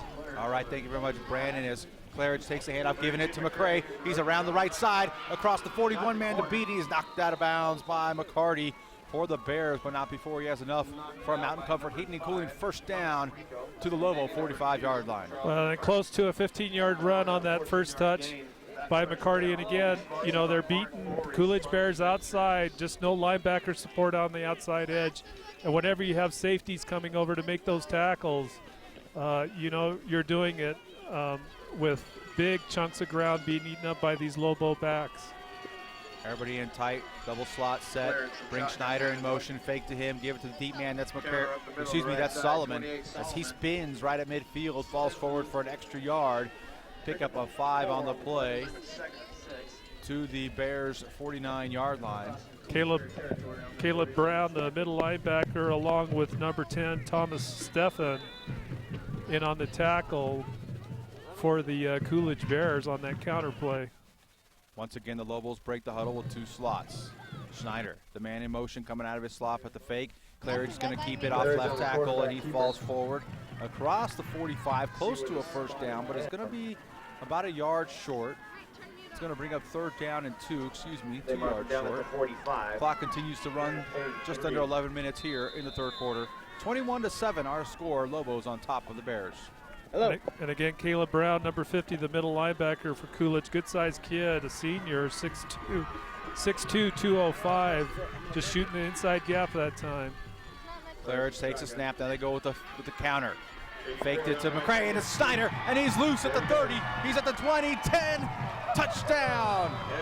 Drew Schneider strikes again for his 3rd touchdown of the night, this time from 45 yards out. The Lobos pick up where they left off in the first half, and they now lead 27-7 with the untimed down coming up. And that's a big hit. You know, a great execution offensively by the Lobos. And again, Schneider, to me, Mike, didn't look like he got touched once on that entire run. Able to break through the line of scrimmage, no defensive coverage. It took me a minute to find him. I was looking over here, and he's running down the sideline with the ball. I don't think he was touched by any defender.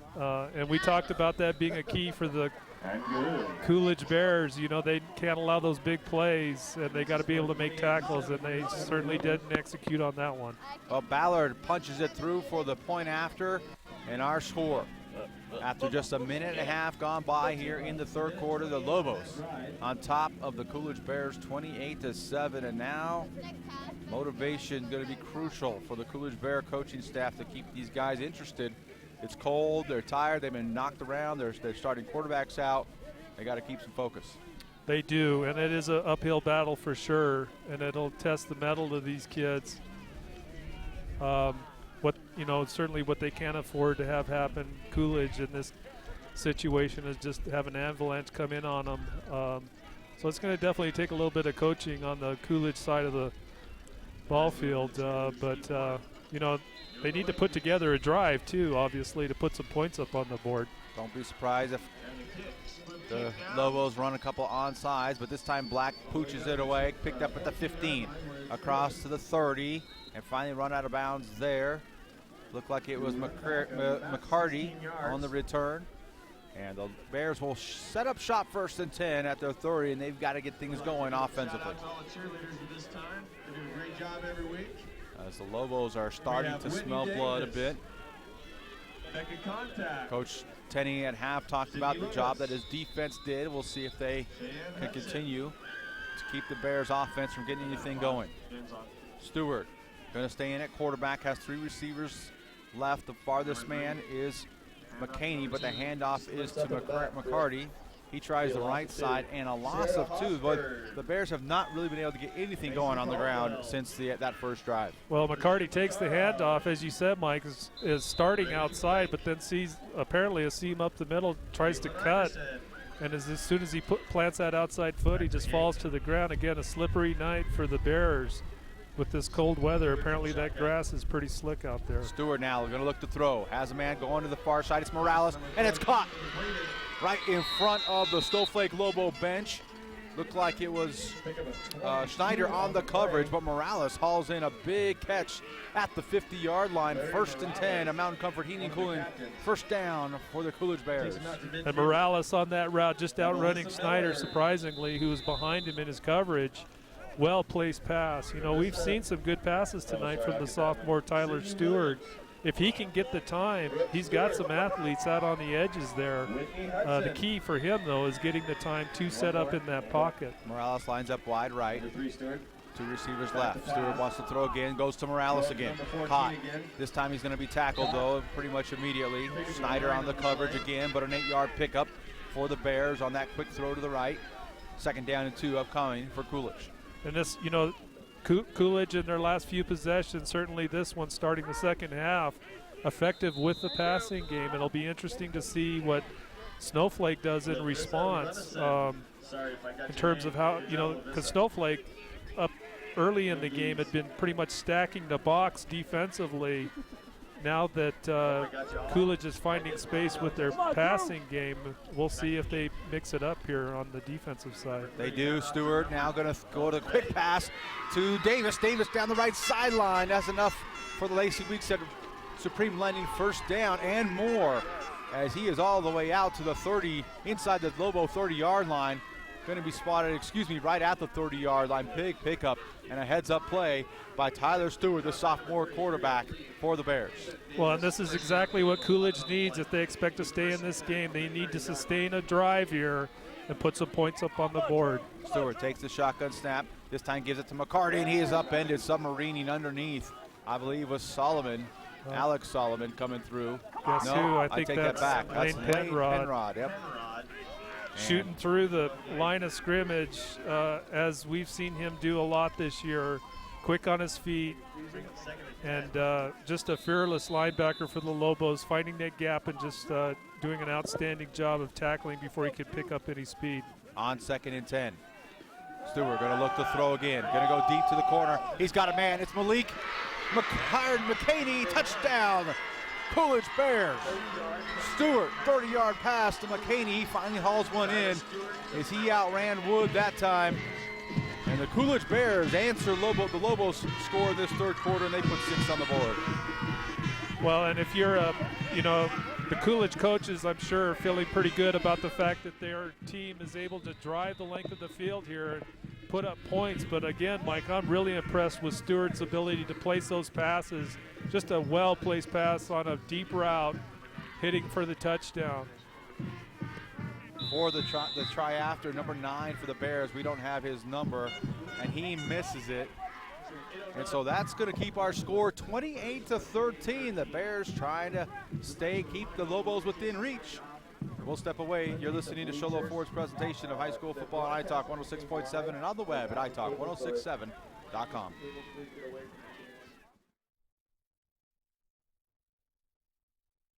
Getting your furnace tune-up each year ensures that your equipment is operating at peak efficiency and will save you money. Call the experts at Mountain Comfort Heating and Cooling and ask about our fall tune-up special. We'll come out and perform a 10-point inspection to make sure your unit is ready for the cold. Don't settle for anything but the best when it comes to your comfort and safety. We've been in the business over 29 years and are simply the best at what we do. Call 537-4264. That's 537-4264. Mountain Comfort Heating and Cooling, bringing you comfort through the 4 seasons. Snowflake High School, where the Coolidge Bears have just made the score 13-28 in the Lobos' favor. This ball is kicked, and it will go out of bounds as the Lobos dangerously close to letting the Bears come down and field down when nobody went to go get it. So after the penalty, Snowflake will take the ball on the 35-yard line by rule. First down. 35. I don't know who our head official is. I should have got his name, but he's ready with the microphone. You know, he's taking this opportunity to be on the big stage. Yeah, he's doing an outstanding job. Probably better than we are, actually. Probably. So the Lobos will have a chance to answer from their own 35-yard line, 1st and 10. Everybody's in tight. Claridge in the shotgun. McCray to his left, give it to him. Got blockers out in front. He turns the corner. He can't escape an ankle tackle, though, at the 40-yard line. McCarty on the tackle for the Bears, but a 6-yard pickup. Going to bring up 2nd down and 4 from the 41. McCarty, again, coming up from that safety position. Just a junior, Mike. We've called his name a lot tonight. He's certainly going to be a great player for them next year with the performance he's been putting forth, not just tonight, but all season for the Coolidge Bears. On 2nd down and 4, Claridge going to flop the formation. Bunch set to the left and wanted the ball, the quick count. Penrod and McCray both went early. The center. False start. Offense. 5 yards. False start. Remaining 2nd down. So that's going to back them up. Going to remain 2nd down, but now 2nd down and 9 instead of 4. Clock will run. 7 minutes, 26 seconds to go here in the 3rd quarter. Our score 28-13 in favor of the Lobos. As they break the huddle, Claridge playing to his left by McCray. 2 slot receivers to the right. Take the snap, give to Schneider. On the counter, up inside, up the middle. He's across the 40 to the 50 and is finally brought down. McCarty again on the tackle for the Bears, but not before Drew Schneider has a Mountain Comfort Heating and Cooling 1st down into Bear territory at the 47. Well, the safeties, both of them for the Coolidge Bears, bring them down. Jonathan Sosa, number 54, one of the linebackers, able to trip him up a bit as well, but not after another big game by the Snowflake Lobos and Drew Schneider. This time the Lobos open it up, 3 receivers left. One here to the near side, that's Flake, but the handoff goes up inside to Solomon. Solomon, ooh, just tripped up by Stewart.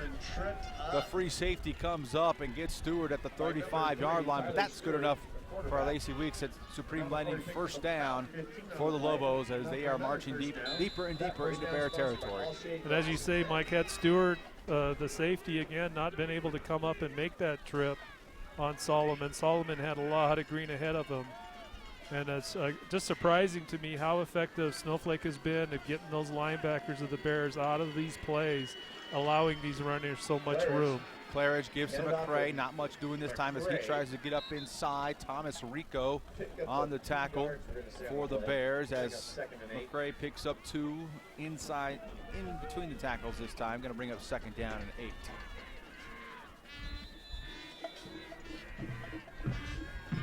Clock continues to run. Just about 6 minutes to go here in the 3rd. Ball spotted at the Bear 33-yard line.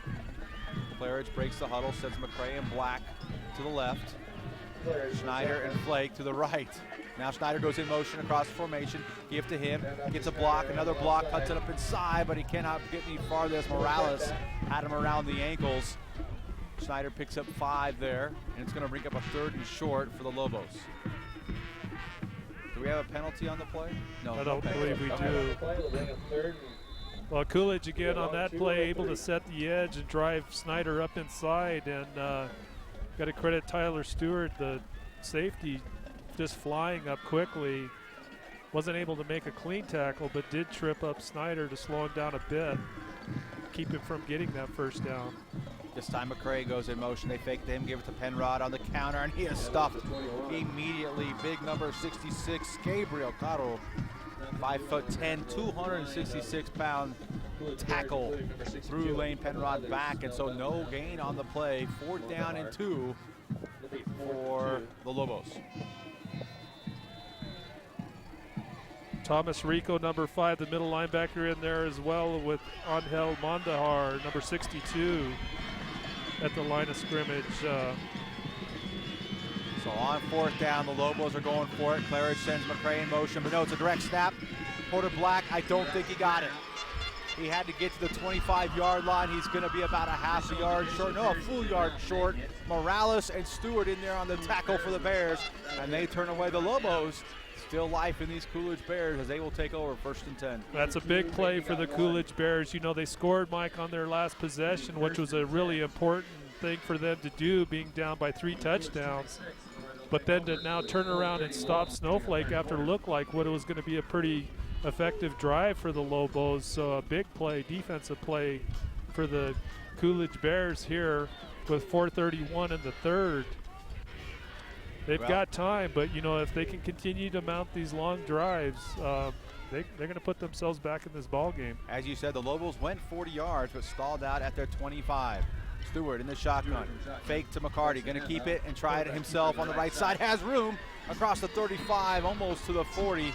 Tackle play by Penrod. Tackle made by Penrod, but not before Stewart has himself a Lacy League and Supreme Lending 1st down. Coolidge Bears at their own 39-yard line. Well, Stewart fakes to McCarty going up the middle, able to get outside. Is Stewart. All of the linebackers for the Lobos were just filling those inside gaps, and Stewart finds space and gets that 1st down, as you said, Mike. Tight tray set for the Bears. Stewart in the shotgun. This time he will give to McCarty. He's trying to get to the outside and cannot do so. Bunch of Lobos in the backfield that time. McCarty does what he can and tries to get back to the line of scrimmage, but he cannot. He will lose 3 on the play. The Bears going backwards. McCarty has not had much success running the ball tonight for the Bears. Yeah, they just cannot get outside. Porter Black that time, number 16, along with one of the, I think it's Wyatt McKinley out there, doing a good job of just sliding down the line of scrimmage and dragging him out to the sideline before they make the tackle. Stewart looking to throw again, has McCaney on the slant. Across the 45, tackled near the 1st down marker at the 49-yard line. It's going to depend on the spot. Tackle made by Cron, who's come up and played big here in the second half. Have that first down. I think they do. They have that. That's a Mountain Comfort Heating and Cooling 1st down. So the Bears' passing attack has allowed them to move the ball. Haven't had much success running it, though, but they do have a 1st down. Well, they're taking what they can get off of that passing game, as you said, Mike. You know, it's not their strength, certainly, when you look at their season stats. They like to run the ball.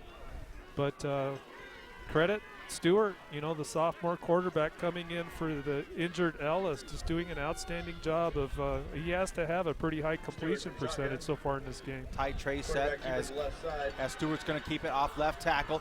Has some blockers out there. He's into Lobo territory and driven backwards. Lane Penrod there to make the tackle. But Stewart does have a pickup of 6-7 on the play. So the Bears will have a short 2nd down and 3 coming up. And Stewart, to me, Mike, appears to be gaining some confidence. You know, he put into a tough position here, losing their starting quarterback, but credit Stewart for picking up this Bears offense. As he has the shotgun snap, looking to throw. He's going deep, looking at McCarty. McCarty comes back for the ball, and it's almost, he caught it. Are you kidding me? He caught it. You could see him slip, his feet go out from under him. Yeah, I thought he was going to fall short, but apparently where he fell is where the ball landed. It's just an outstanding job. Porter Black was over there on the coverage. I thought Black was going to have a chance to knock it away as Travis Flake was putting all kinds of pressure on Stewart. But as it is, it's a Lacey Weeks at Supreme Lending first down inside Lobo territory at the 25. Stewart going to throw on a quick pass to McCarty. It's going to be incomplete. Again, Flake into the backfield to provide some pressure to Stewart, who had to get rid of it quickly. Well, on that last play before that pass, Mike, Stewart just getting hit big time by Flake just as he released the ball. So the fact that the pass even got there was pretty much miraculous. Morales and McCarty line up wide left. McCaney wide right for the Bears. Stewart takes the high snap, looking to throw. Going up top to McCaney. It's a jump ball, knocked away. Kurt Wood and Black on the coverage. All three players went up for it, but the ball falls incomplete. Minute 56 to go here in the third quarter. Our score 28-13. Third down and long coming up for the Bears. And that was good double coverage by the Lobos. Safety support coming over to help Wood, and both going up high to knock that pass away. So on third and long, Morales. No, that's McCaney and Davis. Wide left, Stewart wants to throw again. Going on Morales, and it is caught inside the 10, and a penalty marker. I bet we're going to have an eligible downfield. We'll check the flag in a second, but the pass is complete, but we got to check the penalty. Well, it's the line judge that threw the flag on our side of the field. As you said, Mike, they're looking at the line of scrimmage there. And the line of scrimmage was actually the 27. I incorrectly said the 25. And the officials are going to gather, but a great catch by Morales. He was the only man really in the pattern on the far side of the field, and Stewart put it in a good place.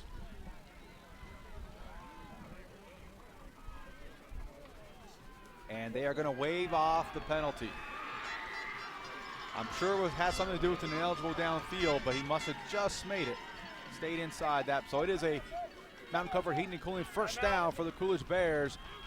Goal to go at the 8, excuse me. And Snowflake has seen enough of this Bear offense. The Bears have a chance to cut it to one score. They take a timeout, the Lobos do. We will take it with them. You're listening to Sholo Ford's presentation of high school football on iTalk. 1067.com and on the web at iTalk1067.com. Remodeling your home? Want to save money? Go to Case Supply. Need new shingles? Want to save money? Go to Case Supply. Building a new deck? Want to save money? Go to Case Supply. Need siding? Want to save money? Yep, K-Supply saves you money on siding too. K-Supply has the best prices and the best selection on roofing, siding, decking, windows, and doors. Even better than the big box stores. So the next time you want to save money, see K-Supply in Taylor, Pine Top, and now across from the Dairy Queen in Sholo. Need a fire?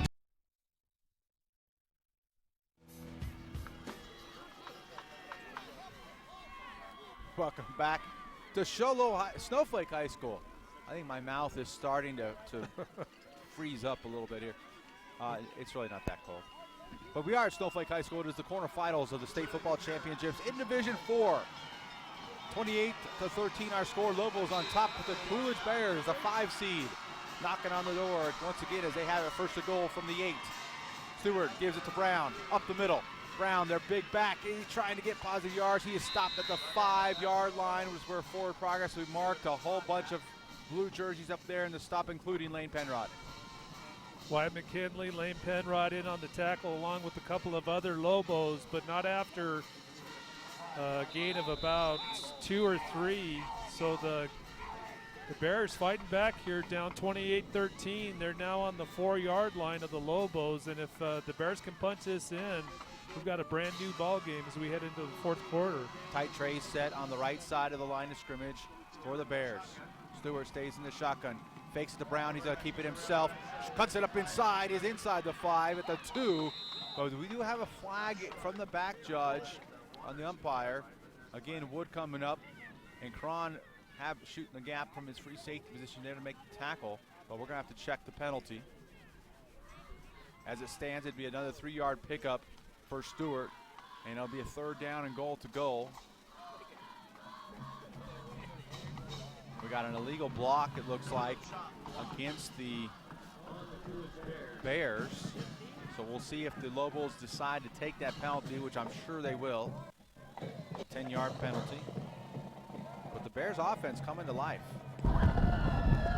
Illegal chop block on the offense. That's 15 yards from the spot of the foul. Replay, 2nd down.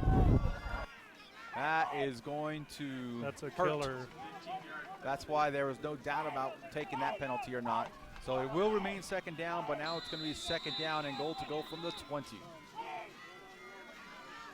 Well, we've seen in the past, Mike, where they like to go to McKinley or McCaney McCaney on these pass routes, so we'll see what they do here. He's looking that way, but no, it's McCarty. He's open, and it is what a caught. catch. Touchdown. The Bears. Drew Schneider was on the coverage, but McCarty just made a better reception as the Bears strike Stewart to McCarty for 20 yards out on 2nd down, and they put 6 more on the board. And again, you know, we talked at the top of the game, Coolidge Bears, we thought, well, we knew coming into tonight's game, they like to run the ball. They got some big-time runners, but they've been really effective. And these last couple of quarters of this game, Mike, just chipping away at that Snowflake defense with the passing game. Luis missed again on the point after, and I can't believe they didn't throw a penalty as a Lobo defender came in and his helmet hit right on the leg of the kicker. We don't have a last name on him, but his first name is Luis for the Bears, and he is down. Why would that not be a penalty? I have no idea. Unless they're saying there was that he was clear pushed into contact, as you said, Mike, as his leg was coming up. Down. Yeah, it was afterwards. It was after he had landed, but still, that was some serious contact on his leg. But he is down, and he missed the field goal on top of that. So with 45 seconds to go here in the 3rd quarter, our score 28-19. The Lobos on top, but the Bears are coming back. We'll step away. You're listening to Sholo Ford's presentation of high school football on iTalk 106.7 and on the web at iTalk1067.com. Getting your furnace tune-up each year ensures that your equipment is operating at peak efficiency and will save you money. Call the experts at Mountain Comfort Heating and Cooling and ask about our fall tune-up special. We'll come out and perform a 10-point inspection to make sure your unit is ready for the cold. Don't settle for anything but the best when it comes to your comfort and safety. We've been in the business over 29 years and are simply the best at what we do. Call 537-4264. That's 537-4264. Mountain Comfort Heating and Cooling, bringing you comfort through the 4 seasons.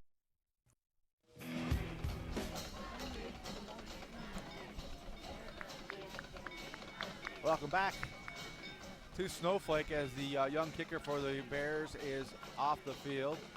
And let's go down to our sideline reporter, Brandon Todd, before this Bear kickoff. Brandon? Hey, thanks, Mike. Yeah, the reason there was no flag called, the kicker was blocked into, so there wasn't an actual Snowflake defender who ran into the kicker. He was blocked into by his own player, so that's why no flag. All right, thank you very much, Brandon. So the Bears set to kick off. It's Malik McCaney, and he puts boot into it. It's a low end-over-end kick. It's going to go into the Lobo end zone, and will come out for a touchback. Lobos will have it 1st and 10 from their own 20-yard line.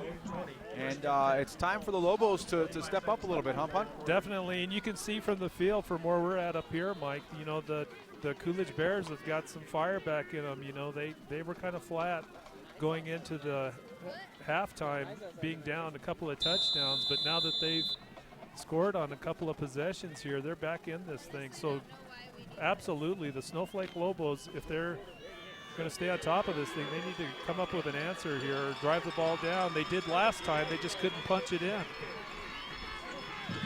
Claridge sends Schneider in motion, but the give is to McRae. Excuse me, that's Solomon. And he fumbled the ball, and the Bears have it. He fumbled the ball, big hit. I believe it was James Brown that came up and made the hit. And he got the fumble as well. And you James can see Brown, Solomon big play. slapping himself in the helmet. He didn't want that to happen. He's got his hands on his face mask right now, walking to the sideline. Big error for the Lobos, giving the ball back to the Bears deep in their own territory at the 23, 24 yard line. So Coolidge in a position here if they can get points on. Boy, and credit. We're going to get close to tying this thing up. Credit Tyler Stewart, the sophomore quarterback for the Bears. He has commanded this offense and brought his team back when it looked like there was no hope. They trailed 28-7. Now it's 28-19. Stewart's in the shotgun. Fake it to Brown. No, the ball's loose, and the Lobos have it. It looks like it's Kurt Wood on the fumble recovery, and just like that, the Lobos have it back. Excuse me, it's Bjorn. A late flag. And contact after the whistle. I'm not sure who they'll call it against. Probably Coolidge, because they were trying to strip the ball back again. Well, the fake handoff went bad. I believe really bad. I believe Stewart and Brown were having a serious problem. It's a sideline warning against Snowflake after the fumble. Actually, Stewart ended up shoveling that ball up, underhanded into the linebackers of the Snowflake Lobos. And of course, they jump right on it to get the ball back. So a big break for the Lobos here. So 1st and 10 now at the 28-yard line. Claridge going to keep it and going to be tackled from behind right there. Jonathan Sosa for the Bears. No pickup on the play. Caleb Brown gets there to help bring Claridge down, so it'll be 2nd down and 10. And that's probably going to be our last play here from the 3rd quarter. We'll see if the Lobos decide they want to snap one more with 6 seconds to go. Claridge is going to stay in the shotgun. 2 slots either side. Sends a man in motion.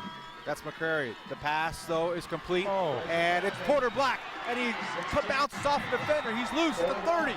He's down to the 25, the 20, tackled behind. But a huge play, and I think the officials missed one. I think the horn sounded before that ball was snapped. And but there's not much they can do about it now. It's a huge pickup for the Lobos. You can see Coach Ferguson on the field telling the officials exactly that. And we will step away and get this sorted out. You're listening to Show Low Ford's presentation of high school football on iTalk 106.7 and on the web at iTalk1067.com.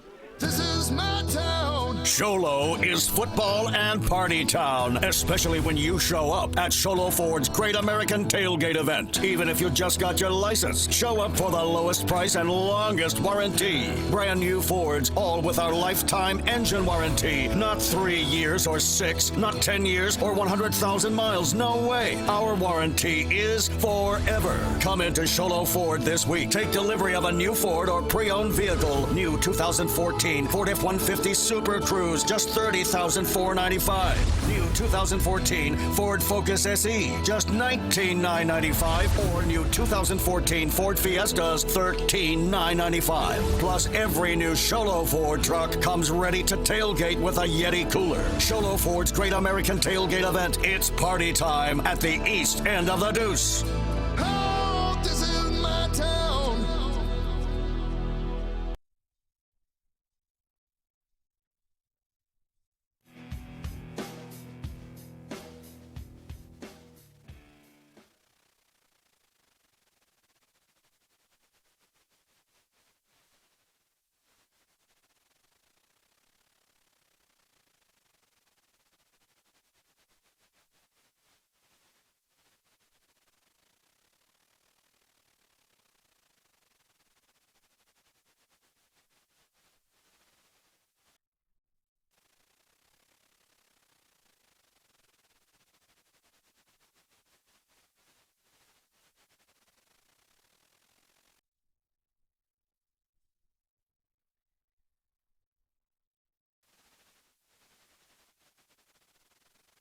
Tax not alike. Just a 30. It's a horrible call. Because I was watching the clock.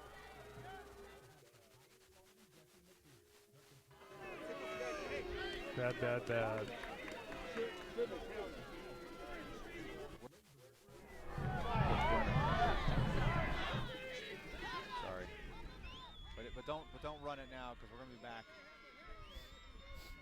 by the time you do.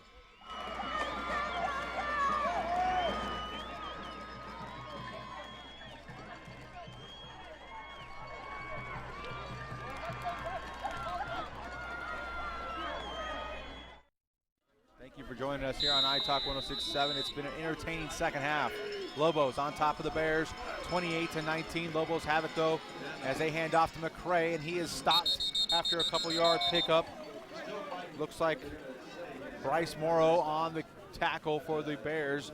McCray is going to have forward progress of 2 yards to the 16-yard line. Excuse me, just 1 yard. Second down and 9 coming up for the Lobos. Boy, Morrow's the nose guard for the Coolidge Bears, able to rip through the block up front and get to McCray before he could break free of that line of scrimmage. So good job by Morrow just battling up front for the Bears and stopping that run. Claridge going to stay in the shotgun. McCray to his left. 2 slot receivers to the right. Takes a snap, give it to McCray, right side. Met there in the hole, bounces off, fights forward for a couple more extra yards, but Caleb Brown holds on to his ankles and brings him down. But McCray is inside the 15 to the 14-yard line. Going to bring up 3rd and 6 for the Lobos. Clock running. 11 minutes to go here in the 4th quarter. And again, the Lobos, I don't think they've thrown a pass yet in this second half, Mike. They just want to burn down the clock. They've got the running game to do it with. The key here is can they punch it in for the score. Claridge looking to throw a little screen pass out to Lane Penrod. Penrod running with a head of steam inside the 10. Chopped down quickly by McCarty.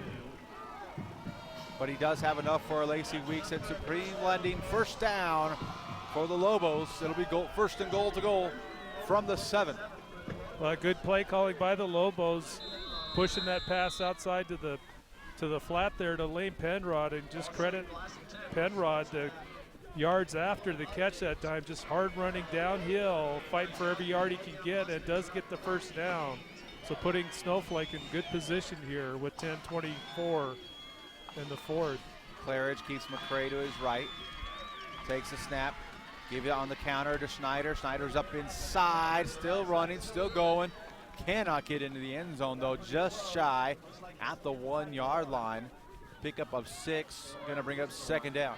And then just outstanding line surge by the Lobos that time. You could see linemen blocking all the way into the 2nd, 3rd level, trying to fight through to make a hole for, more of a hole at least for the runner. That was Mortensen, excuse me, on the carry. But they're all the way down to the 1-yard line are the Lobos. Well, I don't know if Coach Ferguson's gonna want to protest this after that last play. Claridge though on second down. Give it to McCray, he's into the end zone, easy, touchdown. Morales barely put a hand on him. Penrod had him blocked though. And so McCray goes into the end zone, scores another touchdown for the Snowflake Lobos. He's got 2 on the night. And again, the answer that the Snowflake Lobos were looking for, Mike, after that big push by the Bears, 2 successive scores on 2 possessions. That's a big touchdown for the Lobos here in the 4th quarter. The key for the Lobos now will to find a way to stop that Coolidge offense from continuing to roll as they have done in the last 2 possessions. Well, Porter Black was a little late getting out on the field. Looks like they're going to go for 2. Put this one to a 10-point lead if they can, a 16-point lead as Porter Black cannot get in the end zone. He is turned away. Big number 66, Gabriel Caro, there to make the stop, and so our score remains 34-19 with 9 minutes and 37 seconds to go. We'll step away. You are listening to Sholo Ford's presentation of high school football on iTalk 106.7 and on the web at iTalk1067.com. Need a fireplace? Ace has that. Need barbecue grills? Ace has that. Need paint? Ace is the best place for that. Need a chainsaw or weed eater? Ace has that too. Ace can even fix your chainsaw and your weed eater. Ace Hardware has everything you need for your home improvement project. They even have a 24/7 locksmith. Locked out of your home or car? Their mobile unit will come to you. That's your helpful place. Ace Hardware of the White Mountains in Pinetop, Overguard, and Sholo.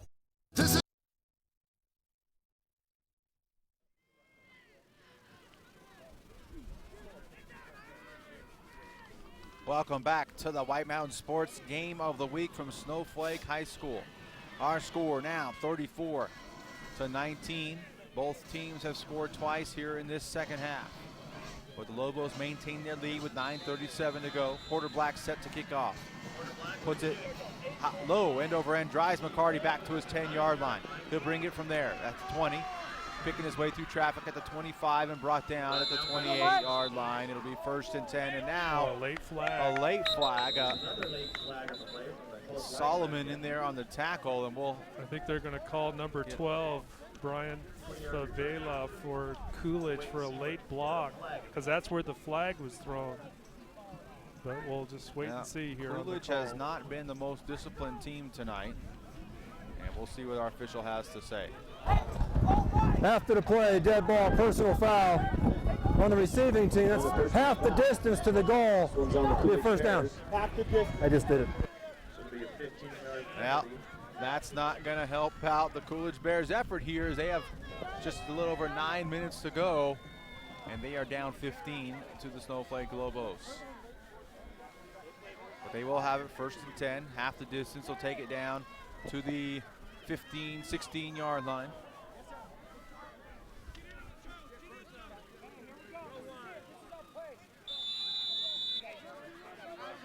So on 1st and 10, Stewart staying in there. 2 receivers left, 1 to the right. Snap was a little late, and that caused a procedure penalty.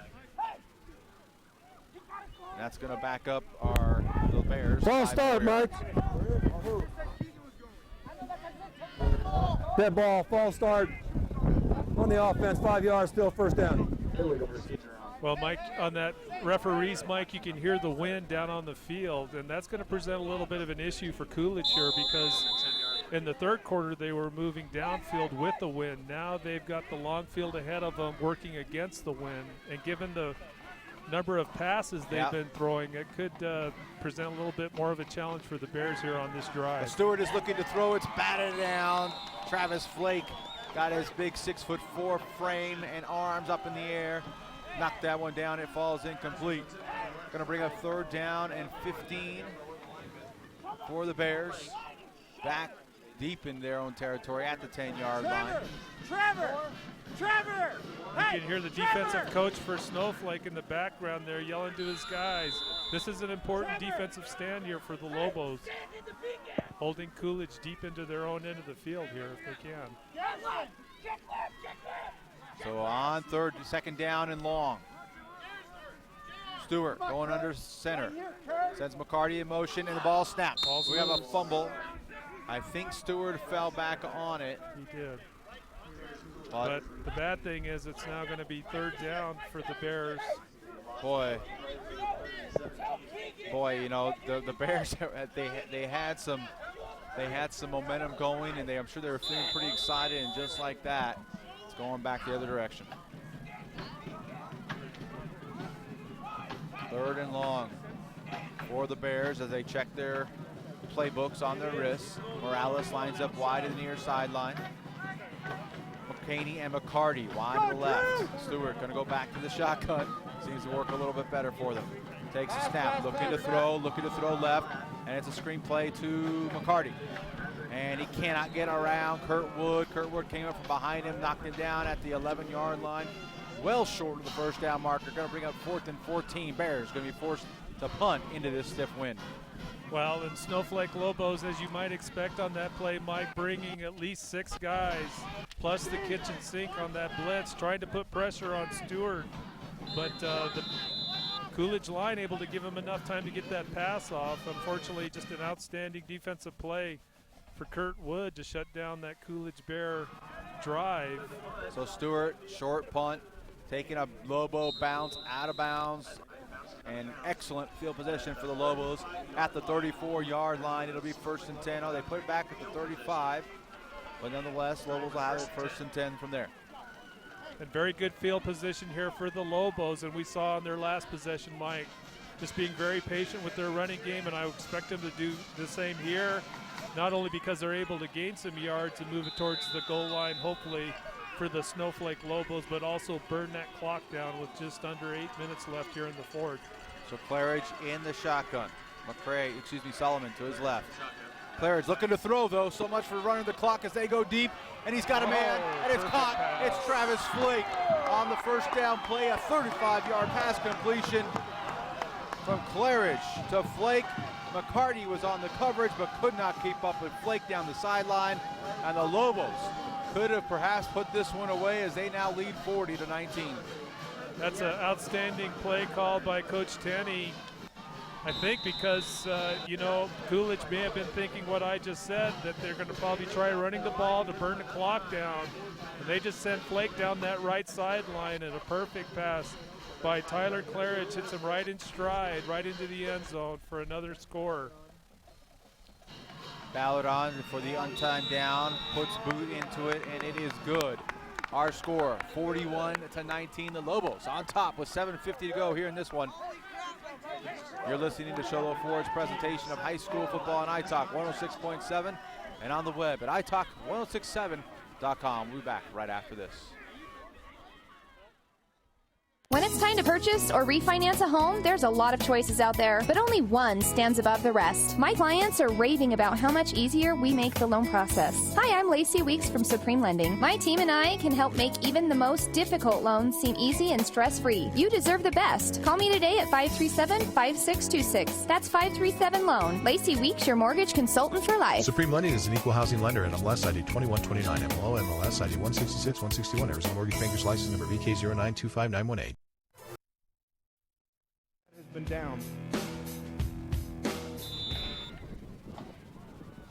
So on to kick off for the Lobos as we return here to action. Cole Mortensen, and it's picked up by Stewart at the 15, and he brings it out to the 25 and is upended right there by Solomon.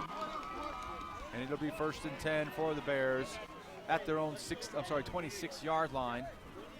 As Porter Black came off after the point after try, limping. We'll see if he comes back into the game on defense. He is out there playing his corner position.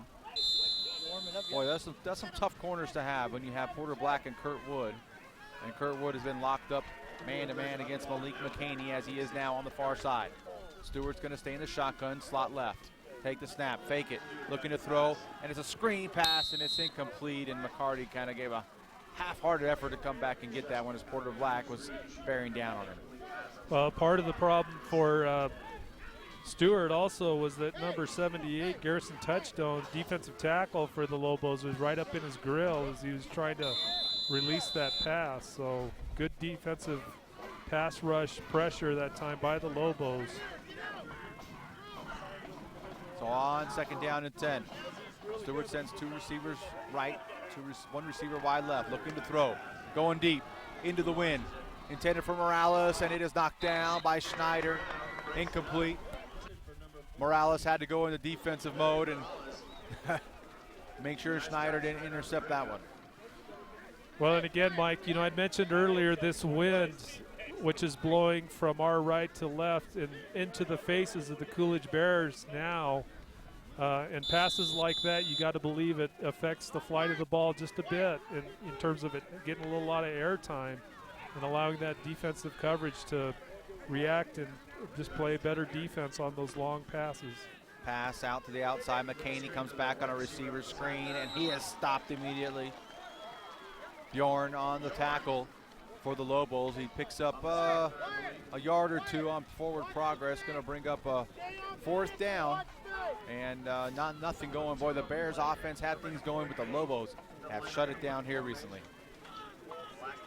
Well, the Lobos, to their credit, big response to what looked like for a while there a Coolidge surge that may end up tying this football game. But the combination of the Lobo offense and now the Lobo defense putting the lid on the momentum that the Coolidge Bears are able to generate early in the 3rd quarter.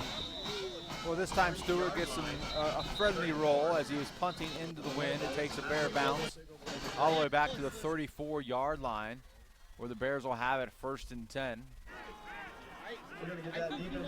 And what I think that this line judge is trying to say that a Bear defender touched it here, but I didn't see anyone even near it.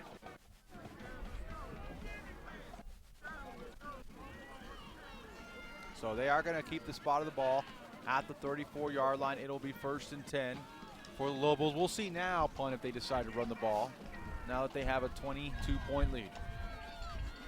Well, we've also in the past seen Coach Tenney not being bashful about, you know, thinking outside the box a little bit, try to confuse defenses. But you got to believe they're going to try to chop away at the clock here. As they give to Solomon, there were two backs in the backfield with Coolidge at times. Solomon gets this carry, and he jumps over the pile across the 35 to the 36-yard line. Pickup of just 2. Going to bring up 2nd down and 8.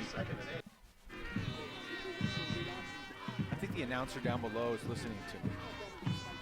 He just copies what I say. Yeah, but you're ahead of him. That's barely. what matters. No, barely. You're still just a hair ahead of him. Coolidge sends a man in motion. That was Alex Patterson, but wow, we had offsides against Coolidge. Well, 66 Gabe Carroll for the Coolidge Bears. For some reason, I'm assuming maybe he saw something because he leapt. Well, I think he probably saw Patterson go into motion. Yeah. Well, he saw something because he submarined the ball, and he was the only one to move, and he's the one they call the offsides on. So a free 5 yards for Lobos, 2nd down and 4. Patterson does go in motion, but they give to the deep man. That's Solomon. He's breaking tackles, dragging players. He's to midfield. That's Lane Penrod, as he has a 9-yard pickup to the 50-yard line. It's a Lacey Weeks at Supreme Lending, a 1st down for the Lobos. The Bears trying to get that turnover, but Penrod does a great job holding on to the ball. Just an aggressive runner, north-south, downhill kind of guy. You know, he's fighting through a bunch of tackles, is Penrod, and end up getting enough for the 1st down and giving Snowflake the ability to burn the clock down here in the 4th. Well, it looks like the Bears are going to take a timeout here. They desperately need to get the ball back to have any chance of mounting a comeback, and so they call a timeout. And with that, we're going to go down to our sideline reporter, Brandon Todd. I think he has a complaint. He wants to file a complaint to the complaint department. Brandon? Yeah, you're absolutely right, Mike. See, here's the thing. I've been waiting for you to come down to me for like the past 10 minutes when you were talking about how cold it was. And then Punt goes, it's not that cold. Here's the deal. You guys are sitting right in front of the heater. If you want to switch positions and come down here in the elements, I'd be more than happy to switch it up with you. Do you see a heater? I have a light. Tell me there's not a heater. Can you prove there's not a heater? Can you prove that there isn't? I'm pretty sure we have a camera up there that can swing around and show the heater. There's a football game going on. The burden of proof is not upon me. There's a unfortunately, we cannot continue here. That discussion because our timeout is over. Lobos have it 1st and 10 at midfield. Coolidge looking to throw, going to the right side, has a man. It's Porter Black. Has it at the 45. Is going to be upended right there by James Brown. Good open field tackle. Black stays in bounds, and we'll keep the clock running with 5 minutes and 41 seconds to go in the contest. You got nothing? Got nothing. All right. I was going to complain about the heater, but well, that would have been. I figured that would have really set Brandon off. That would have put salt in the wound for Brandon. Yeah. 2nd down and 4 for the Lobos. Patterson stays in there. Some younger guys for the Lobos getting some time. Lane Penrod will flank Coolidge to his left in the shotgun. Sends a man in motion. That's Schneider. Fake to him. Give to Penrod on the counter. And he runs hard. Runs right over the top of Stewart, who does make the tackle. But not before Lane Penrod has a mountain comfort. Heating and cooling. 1st down to the Bear 38-yard line, where they will have it 1st and 10. Want to give a shout out to the White Mountain Productions crew out here helping us tonight, bringing you this great video coverage. We'll get to that in just a little bit here as the Lobos are ready for action here on 1st down. Coolidge is in the shotgun. Takes the snap, gives it to the deep man. That's Patterson, and Patterson has room. If he could have kept his feet, would have done a little bit better, but he does get to the 30-yard line, and he'll bring up 2nd down and 3. In the van, Chris Valandra, Brian Hanlon. On audio is Lissa Nickel. On graphics, Travis Plummer. On camera 1, Fernando Chi and Chet Chapman. Camera 2, Eli Martineau and Julio Juarez. On camera 3, Gianna Diaz and Nicole Krause. Of course, the advisor here at Snowflake High School for the media production team is Denise Westover. Also want to thank Jerry Butler for his work with the camera crew as that ball thrown backwards to Lane Penrod. He's across the 25. Nobody went to tackle him. He picked up an extra 7 yards and a Mountain Comfort Heating and Cooling first down while he was at it. 8 yards on that play. You want me to just keep talking, Punt? Well, are you throwing in the towel? No, I thought maybe you were going to keep reading off the students or something. I got them all. I think I got them all in. Lane Penrod doing an outstanding job for the Lobos tonight, Mike. You know, of course, we expect to see him shine on defense as he has all year, but on offense here, doing a good job picking up some big runs for the Lobos. On first down, they send Patterson in motion, but it's a direct snap to Solomon, excuse me. He's inside the 15 to the 14, a pickup of 8 on that first down play. Gonna bring up a second down and 2 as want to remind everybody to stay tuned after tonight's contest as we will announce the Indian Pine Restaurant Player of the Game. It's going to be a tough one tonight, Punt. A lot of guys have contributed. Very tough. And again, the line for the Snowflake Lobos making it possible for all these runners for the Lobos, and there are several of them, continuing to do an outstanding job of just opening up holes and chipping away with this running game that is just slowly winding down the remaining minutes of this game on the clock. Claridge gives to Patterson and tackled by Rincon for the Bears, but it's enough for Lacey Weeks and Supreme Lending first down. We have some scores to pass on to you. In the Division 6 state championship game tonight, it was Mogollon 14. And you would think if Mogollon only scores 14 points, they're in trouble. But they win the state championship, beating Baghdad, who only had 8 points tonight. Boy, that's not a or that you're used to seeing. Outstanding but the win Mustangs, for Mogollon. Yeah, the Mustangs, the state champions in Division 6. Also in Division 5, with 9 minutes left in the fourth quarter, it's Northwest Christian Crusaders on top, 24-16 over the Round Valley Elks. But it looks like we will be making the trip down to Phoenix next weekend as the Lobos will move on to the semifinals as Brown takes down Spencer Peterson, number 30, running back, junior, stepping into tonight's game for McRae. Well, the clock continues to run. The Bears have 2 timeouts left, but I think they have seen the writing on the wall in this one as they trail by 22 points, 41-19, as we approach the 2-minute mark in this contest. A lot of young guys getting some playing time, although Drew Schneider, Travis Flake still in there. But now Patterson and Black will line up to the left. Claridge in the shotgun. Brings Patterson in motion, but they give it no. Claridge going to keep off right tackle, and he is inside the 10 to the 6-yard line. There's a flag on the play. Right at the line of scrimmage, Mike. Thrown by the umpire. So we'll get a clarification here from the White Hat once he figures out what Coolidge wants to do. I'm sure they'll back him up as now they spot the ball to the 6-yard line. Illegal chop block on the offense, 15 yards from the spot of the foul. Still second down. Well, we saw that call go against the Bears earlier, but it was a little, and then the Bears came right back and scored a touchdown on the next play. We'll see what the Lobos do.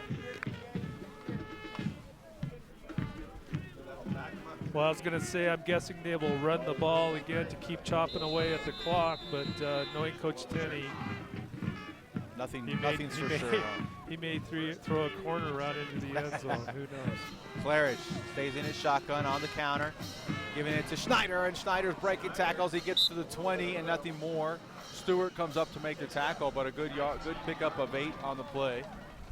Still going to bring up third down and almost 20. That's another play, Mike. Had Tyler Stewart, the safety the Bears, had not made that tackle, Snyder would have had some green in front of him, probably would have been able to punch it in. Stewart has had a big game tonight. And he's only a sophomore. That's what's amazing. Very athletic kid. A lot of future ahead of him with Coolidge Bears for sure. On 3rd and long, Claridge, they go with the fake, and it's complete to Porter Black. Touchdown, Lobos. They go with the fake. Claridge does a great job selling it, puts the ball on his hip, and allows time for Porter Black to come free. A 20-yard pass completion from Claridge to Black to put 6 more on the board. Coach Ferguson for Coolidge out on the field. He's pissed. Midfield. He is talking. Not happy. Yeah, they're going to throw a flag on him. I can understand his frustration. He's clearly talking to Coach Tenney. I think he's upset about Snowflake passing, being up by, what, 20 points 22 or so. points, yep. And then he's going to get the flag here. I don't think he much cares. I really don't think he cares. I did mention that Coolidge wasn't calling timeouts, right? I mean, they knew. They figured Snowflake was just going to run the ball. And instead, not only do they throw the ball, but they run a series of great fakes in order to do it on 3rd and long. And going back to that touchdown play, Claridge, very good job. Perfect pass to, was it Black? Porter Black. Porter Black. On the out route, just hit him right in stride. So as far as execution on the Lobos side, very well done. But clearly, Coach Ferguson for the Coolidge Bears, not a happy man right now. Yeah, not too excited about the show of sportsmanship, in his opinion, by the Snowflake Lobo coaching staff calling a pass play there. But Ballard puts it up through in the point stand. No, excuse me. I think he missed it. So with 1 minute and 7 seconds, no, he did get it. Our score, 48-19. The Lobos pouring it on here in the quarterfinals over the Coolidge Bears. And with just 1:07 to go here, we will keep it here. As this one could get, this last minute 7 could be really exciting.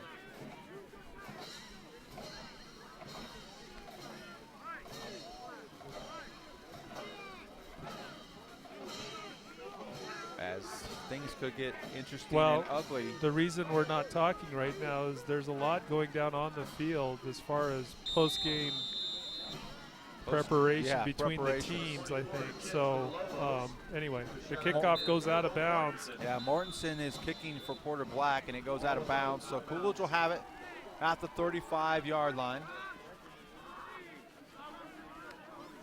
And the Bears will have it 1st and 10 with 1 minute and 7 seconds. And so, you know, we'll see if the Bears try to answer with 1 minute 7 to go.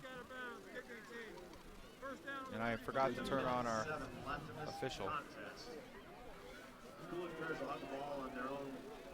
So did they assess a penalty, Mike, on that flag that they threw against Coach Ferguson? They did on the kick, on the Okay. PAT. So they just went half the distance. It was not that big a deal.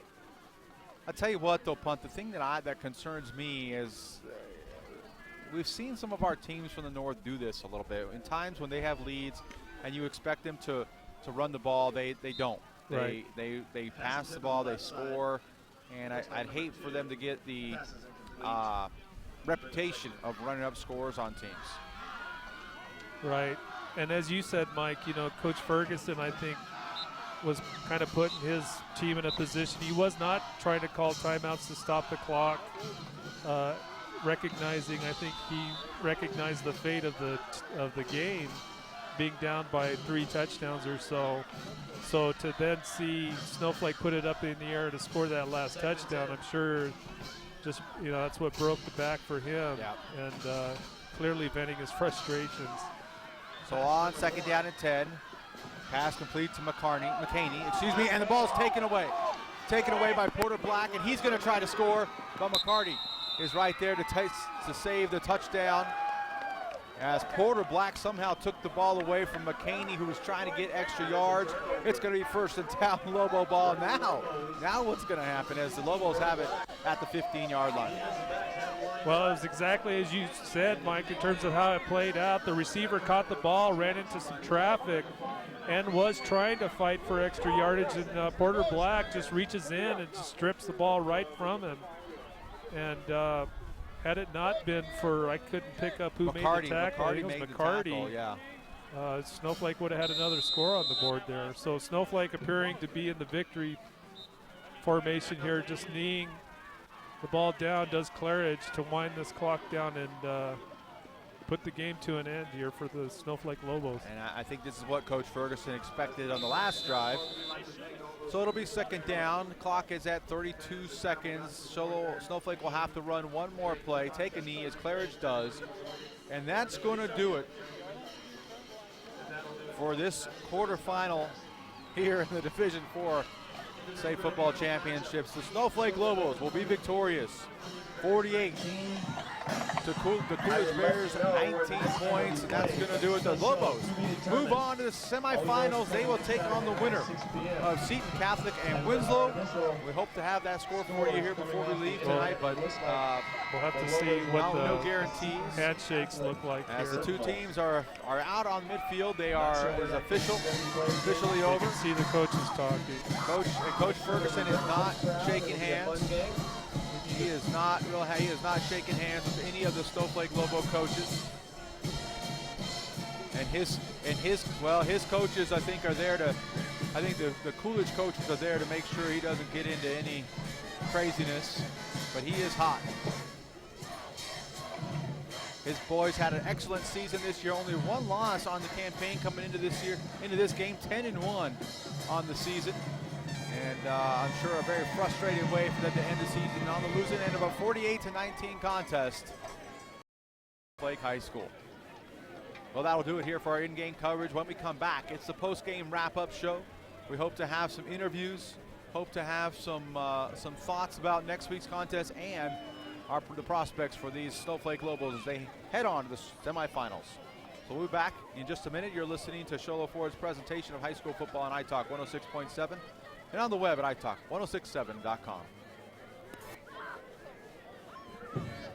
This is my town. Sholo is football and party town, especially when you show up at Sholo Ford's Great American Tailgate event. Even if you just got your license, show up for the lowest price and longest warranty. Brand new Fords, all with our lifetime engine warranty. Not 3 years or 6, not 10 years or 100,000 miles. No way. Our warranty is forever. Come into Sholo Ford this week. Take delivery of a new Ford or pre-owned vehicle. New 2014 Ford F-150 Super Cruise, just $30,495.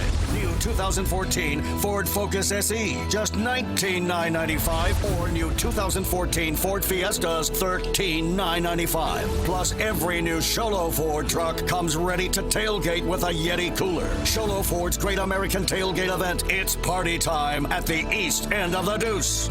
Oh, this is my town.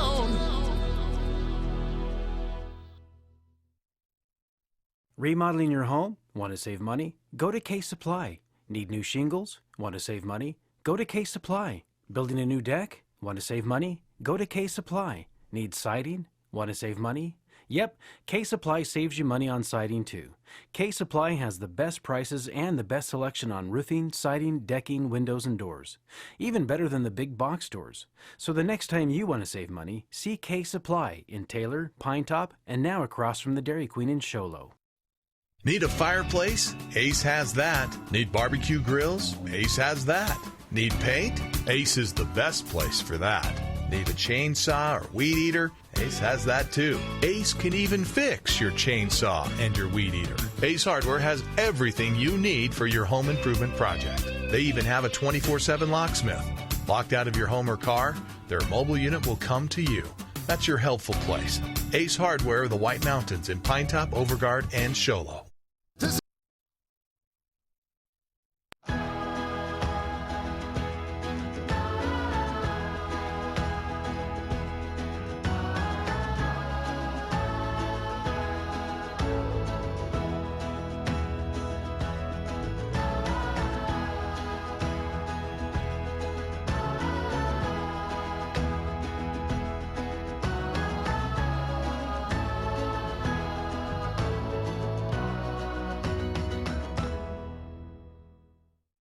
Getting your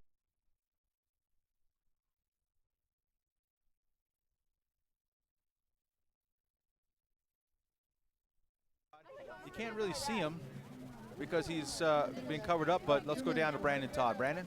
Yeah, thanks, Mike. So you can't see us behind the team here, but Coach, impressive win here tonight. You guys are on to the semifinals. Give me your thoughts on tonight's game and your confidence level going in to what we, I believe is, I don't know if it's final, but I think it's close enough that we're calling it against Seton Catholic next week. Yeah, I think our boys came out. We've had a good week of practice. Everybody contributed tonight, offense, defense, special teams, so we couldn't be happier as a team in the outcome. Absolutely. You know, it was close. Coolidge was making a comeback there in the third, and then a big defensive stop. You know, you guys turn the ball over, and then you get the ball right back. Tell me, how proud are you of not only your ability to score, but your defense ability to come up with big plays? Yeah, defense has been doing that all year long, coming up big for us when we needed it. We did have some turnovers on offense, and then they made, you know, hats off to them. They made a good stop one time on 4th down. So, you know, defense kind of struggled there. They got a little momentum, little spark, and then, you know, later on we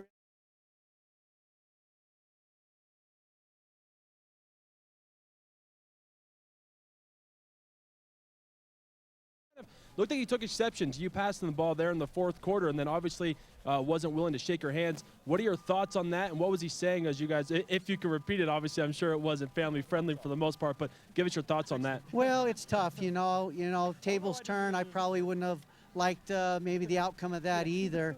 But when we were in the situation, we had 3rd and 15 because of the penalty, so we had a long ways to go. We sent out one receiver. We didn't think it would do what it did, and it ended up scoring, and so, yeah, they weren't happy with it. But, you know, it's a game of football, and our guys came to play, and you know, we're going to, you know, in the playoffs, we're playing until every ticks off the clock. And so, you know, it's one of those things you hate to see at the end, and, you know, hopefully we can mend fences somehow. Absolutely. Coach, I appreciate your time, and we'll see you next week. Good luck next week. All right. Guys. All right. Thank you very much, Brandon. And I guess he was very politically correct there, said the right things. And my only question would have been, if you didn't think it was going to work, then why would you run it? Well, he did say it was 3rd and 15, had a long way to go. I know. So maybe he was thinking to get a first down or something, right, but right, yes. Who knows? Yep, no doubt. It's a tough call. Tough call either way. Well, we are going to step away here on the post-game wrap-up show. When we come back, we're going to go through some nominations for the Indian Pine Restaurant Player of the Game. A lot of Lobos contributing tonight, doing a great job. We'll have that with Punt Cooley and more right here on iTalk 106.7 and on the web at iTalk1067.com. Furnace. You know, another thing of the past. Go to the big box store and you're probably going to spend as much time reading with a guy to help you as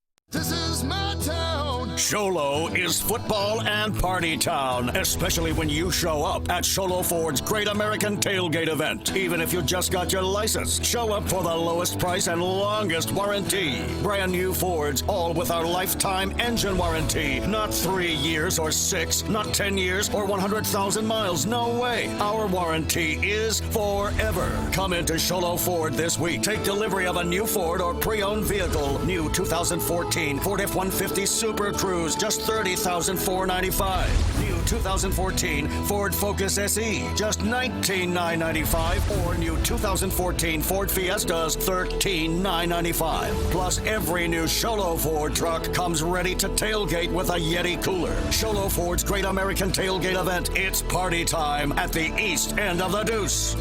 Oh, this is my town.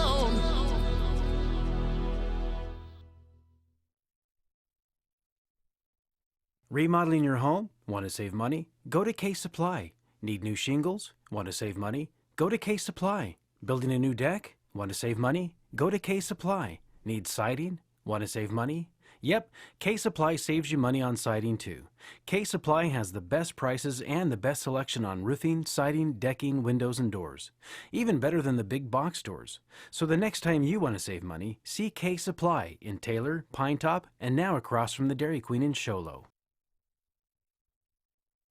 When it's time to purchase or refinance a home, there's a lot of choices out there, but only one stands above the rest. My clients are raving about how much easier we make the loan process. Hi, I'm Lacey Weeks from Supreme Lending. My team and I can help make even the most difficult loans seem easy and stress-free. You deserve the best. Call me today at 537-5626. That's 537-LOAN. Lacey Weeks, your mortgage consultant for life. Supreme Lending is an equal housing lender and MLS ID 2129 MLO MLS ID 166-161. Arizona Mortgage Bankers License number VK0925918.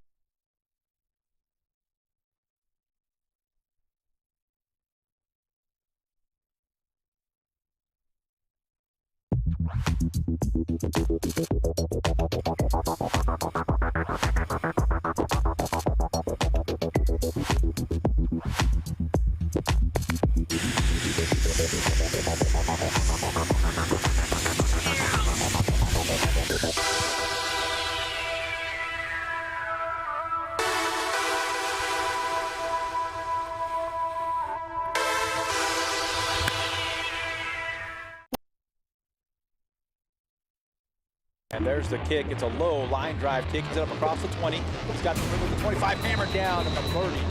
Are you a sports fan and business owner? You don't want to pass this up. White Mountain Youth Productions brings you local high school sports produced by high school students. Go deep, and it's caught. Unbelievable. Your tax-deductible sponsorship keeps us up and running and gets you noticed. We'll gallop into the end zone. Call 928-532-4160. And that is a touchdown for Sholo.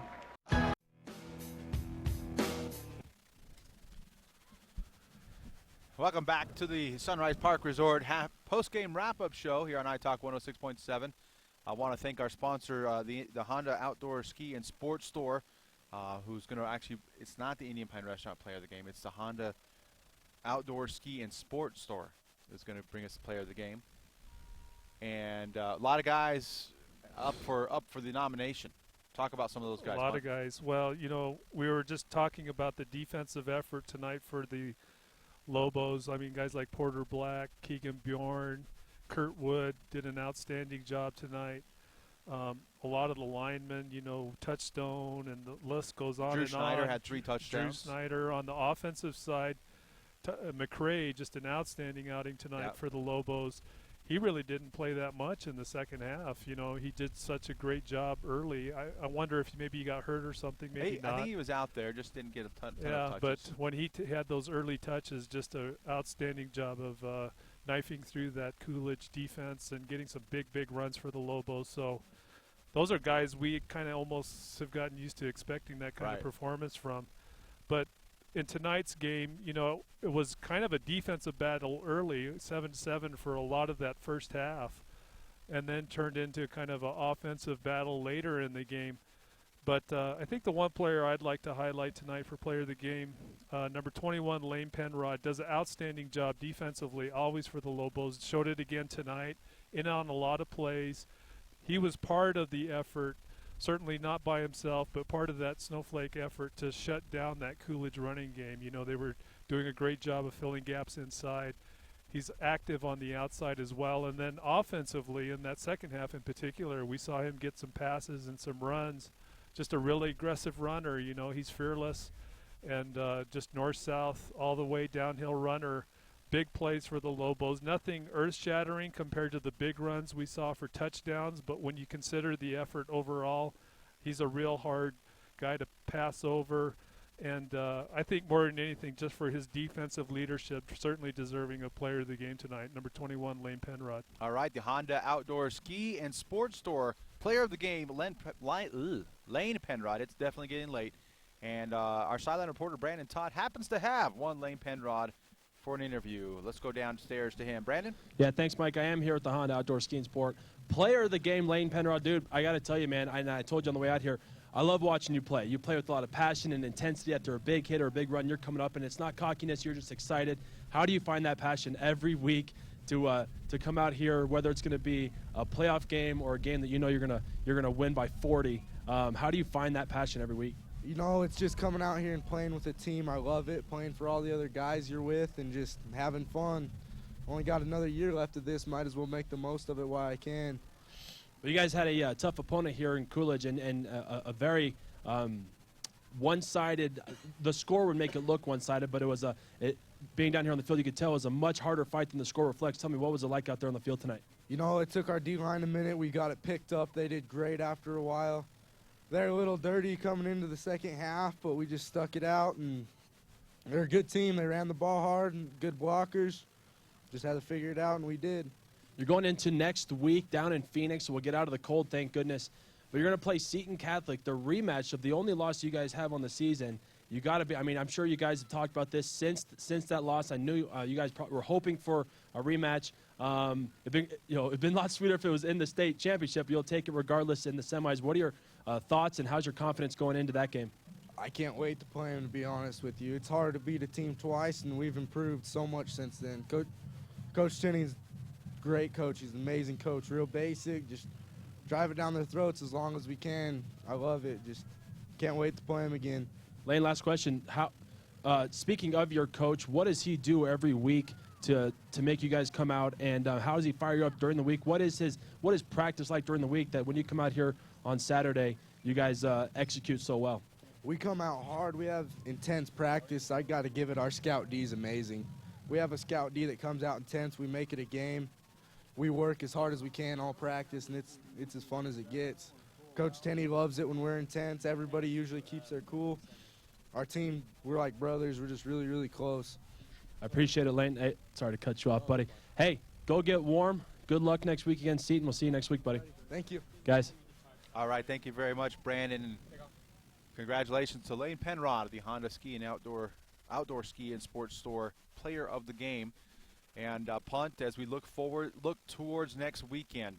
We kind of made jokes about getting out of the cold a little bit here and there. But next Saturday, we'll have the Snowflake Lobos and the Seton Catholic Sentinels semifinal matchup. And we kind of were talking before this game, that really could be the state championship. Yeah, in a lot of ways, and we certainly mean no disrespect to the guys in the bottom half of the bracket. Some good teams, River Valley clearly were in the state title game last year against the Blue Ridge Yellow Jackets, going down to the Yellow Jackets in that final. But, a very solid team, and then Saurita Mustangs undefeated. So we don't want to disparage them in any way, but I agree with you, Mike. You look at Seton, clearly undefeated this year, known for putting up big points, offensive powerhouse. And Snowflake, I think Lane's right. When they played them earlier in the season, they lost to them here, I think, by 9 or so. A lot of folks that watched that game felt like Snowflake kind of let it slip towards the end of the game. And I think they are playing much better football. They're dialed in offensively, execution-wise. So it should be a very interesting game. And, whoever wins that game, certainly in, I think, pretty good position to win the state title for sure. One thing I can probably safely say is Coach Ferguson is going to be calling the Seton Catholic coach and giving him all the information he wants. Yeah, I'm sure he'll be happy to share all of that, plus probably a little extra. Let's talk real quick, though, Punt, because obviously Coach Tenney, he's got a week of preparation, and he's got, they had a big win here tonight. But they've got to find some things to improve on, as every week they have to find some things to improve on. Going into that Snowflake practice for next week, what do you think are the most important things that Snowflake needs to do better going into that game next week? Well, I think I thought their execution today was really good. The one thing that I'm sure Coach Tenney's going to be talking about and preparing for is we know Seton, they like to spread it and chuck it. And we saw Coolidge chipped away at that Snowflake defense when they went to the passing game, and we're pretty effective at it. So I'm sure that's something the coaches will talk about this weekend in preparation for next week's practice, because Seton, of all the teams out there right now, certainly in the past known for their passing game, and it's no different this year. If you look at their stats, they like to spread it and chuck it. One additional wrinkle with Seton this year is they have a very good running back, Campanella, who's I think started since he's a sophomore or something. They have a much more effective rushing game this year as well. So they're going to have their hands full for sure. So there's a lot of preparation that these Lobos are going to have to do. Offensively, I think they're feeling pretty good, and they have good reason to feel good. Line's working well, backs, are running well. They've got a lot of weapons. So I think there's going to be a lot of focus on the defensive side of the ball this year for Snowflake, or this week, in preparation for that game next weekend. All right, well, thank you very much, Punt. Don't forget to stay tuned next week for that contest. It's the semifinals. The Snowflake Lobos and the Seton Catholic Sentinels. We'll have that for you live right here on iTalk 106.7 and on the web at iTalk1067.com, provided there's no other technical difficulties. But it was a fun one here tonight. The Snowflake Lobos victorious over the Coolidge Bears, 48-19. Want to thank everybody who helped out tonight. The crew from the White Mountain Video Productions, from Snowflake High School, and Denise Westover, their sponsor, for putting together this great broadcast. And they've really gotten it down. I mean, they're like professional about knowing who to get in the camera and all that kind of good stuff. They've done a great job. For Royce King Cannon back at the studio, for our sideline reporter Brandon Todd, for our bringer of heat Camden Smith. And new camera guy too. I know. I guess he's a camera guy as well. So that's jack of all trades, Camden Smith. And for my partner here tonight, Punt Cooley, I'm Mike Reneel saying see you next week in the semifinals.